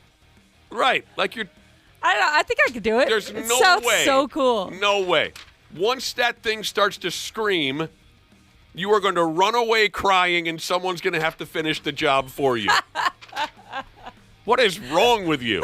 Sorry, it sounds so cool. This has been on my mind for like years. Oh, I get the being in a helicopter and shooting one from the sky. That does Night sound vision. cool. But you're talking about eye to eye with this pig. You insert a knife into it, and the damn thing. Ah! I might. Okay, I'll stick to the helicopter. Good Lord. Yeah. There you go. Yeah, I remember the first time we were talking about bachelor and bachelorette parties. The first time a friend of mine brought up the idea of going to Vegas or something. I mean, maybe I'm a dick, but I looked right in his eyes and I said, "Who the hell do you think you are? You're asking all of us to spend $2,500, $3,000 Yeah, it's expensive. Let's just go to the Legion."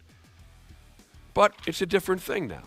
Yeah, a few people text in. They're like, hey, broke bastards like us, we're not going on weekend getaways out of town. I'm the same way. There's no way. I couldn't justify that expense. God dang. And sometimes I wonder, like a buddy of mine, he got married out of state because he didn't want to invite a lot of people. So that was kind of his way to weed folks out. That he had hoped, okay, maybe less people will the show up. destination wedding? Yeah, there were certain family members that he was getting pressured to invite. And so he invited them, but just said, yeah, you got to go to Honolulu or wherever it was. Yep. And My so wife- that kind of kept That's it. really smart. My wife is going to destination wedding this summer and somewhere in Mexico down there, and it's going to cost her more just for her to go for a couple days. I'm not going with because of the price. It's going to cost her more to go than it did for our entire honeymoon for the two of us. That is crazy. Oh, she's gonna have so much fun though. Yeah, she will. And she's even splitting a room, and it's still more expensive than it was our entire honeymoon for a whole week. She can't even have fun then, splitting a room. Laser Jesus texted the program and said, "I'd watch your back in the break room around that Ashley character." That's true. If anybody could do it, She's bloodthirsty. she is. She can wield a knife. Coffee pot over the top of the head. Didn't even see it coming. How you feeling over there, Cubby? Horrible. Oh, this sucks. Do you feel like a cold, wet, overflowing bucket of goat ass? Yeah, maybe lukewarm. Even worse. I thought we lost you there. You had your head down on the desk there. Poor guy. Are you gonna puke? Do you guys ever feel like you're in slow motion? We shouldn't come in tomorrow. Like when your head moves, it's leaving a trail like the Matrix? Mm-hmm. Do you think maybe you're gonna spray? No, and my head just is killing me. It hurts. You gotta go potty? No, nothing like that. Do you have a fever? I mean, I should try and go before I leave. You should always try. I don't think I have a fever, but I've been taking a lot of that ibuprofen. IBU. So, when you're having your bachelor party with only your brother and your dad, and you go to an oxygen bar for a head massage, when does it dawn on you that this is just the worst friggin' day of your life? Did it dawn? You're talking to me. Did it dawn on you? Oh, that is what happened. Okay, I'm sorry. I thought you were talking to somebody else. It had to have hit you at one point or another as you're lying on a table getting a head massage with your brother and your dad on your supposed bachelor party. It's more silly. We were sitting at an actual bar. It was an oxygen bar. Thank you to the brother and sister for clearing me up. I thought it was called aromatherapy, but it was an oxygen bar. And you're at a bar as if you're drinking, but instead you're inhaling scented oxygen. Did you have that moment of clarity where you said, "Oh my God, what are we doing?" I kind of thought we don't know how to host a bachelor party. I mean, I had fun hanging out with my dad and my brother. All of us looked at each other like, "This is ridiculous. What are we even doing?" It is so funny that you kept that secret from us for 30 years. Well, I think now you know Well, why. I mean, wait a minute. How long you been married? 20 years? Yeah, something like that. 18 years. You kept that secret until today. Impressive. You've told us. Well, wait a minute. What else haven't you told us? I don't have a lot of secrets. That's one of them. I mean, you can understand why I wouldn't bring it up. Usually I need That is so friggin' hilarious. Usually I need to confess to you immediately about stuff. Yeah. You never told me about that. No. I didn't want to let you down too much. I think I'm totally losing it. A few people texted in and said, hey, don't give my Jesus name, but been to an oxygen bar. Pretty sweet. Pretty sweet. But they don't want their name revealed. No. Yeah, right. Well, there you go. There's a chance we don't broadcast tomorrow. We'll have to make a decision because half of us are pretty much in the toilet over here. Friday is a scheduled day off, so nobody will be here Friday. But, yeah, hopefully tomorrow's going to work out. But we'll have to figure it out. It hurts. Let's just get the hell out of here, wipe this place down, and we'll figure it out. We'd love to be able to broadcast tomorrow, but things are a little iffy around here. Before we do go, a couple of shout-outs here. Black Mustang Jesus wants to wish his smoking hot... Oh, that was stupid. Oh, my gosh. No, that just killed him. You killed him. Whoever that shouted is for, they killed you. Shouldn't have tried. Why do you always try to hit that high note with the word smoking? I want to mean it. And this time it hurt. Yeah, that was bad. Hot wife, hockey mama, a hot hockey mama, Jesus, a happy birthday. Retired U.S. Navy Jesus would like to wish his smoking hot mermaid a happy birthday. And then happy birthday to Paisley and Nora from 320er Jesus.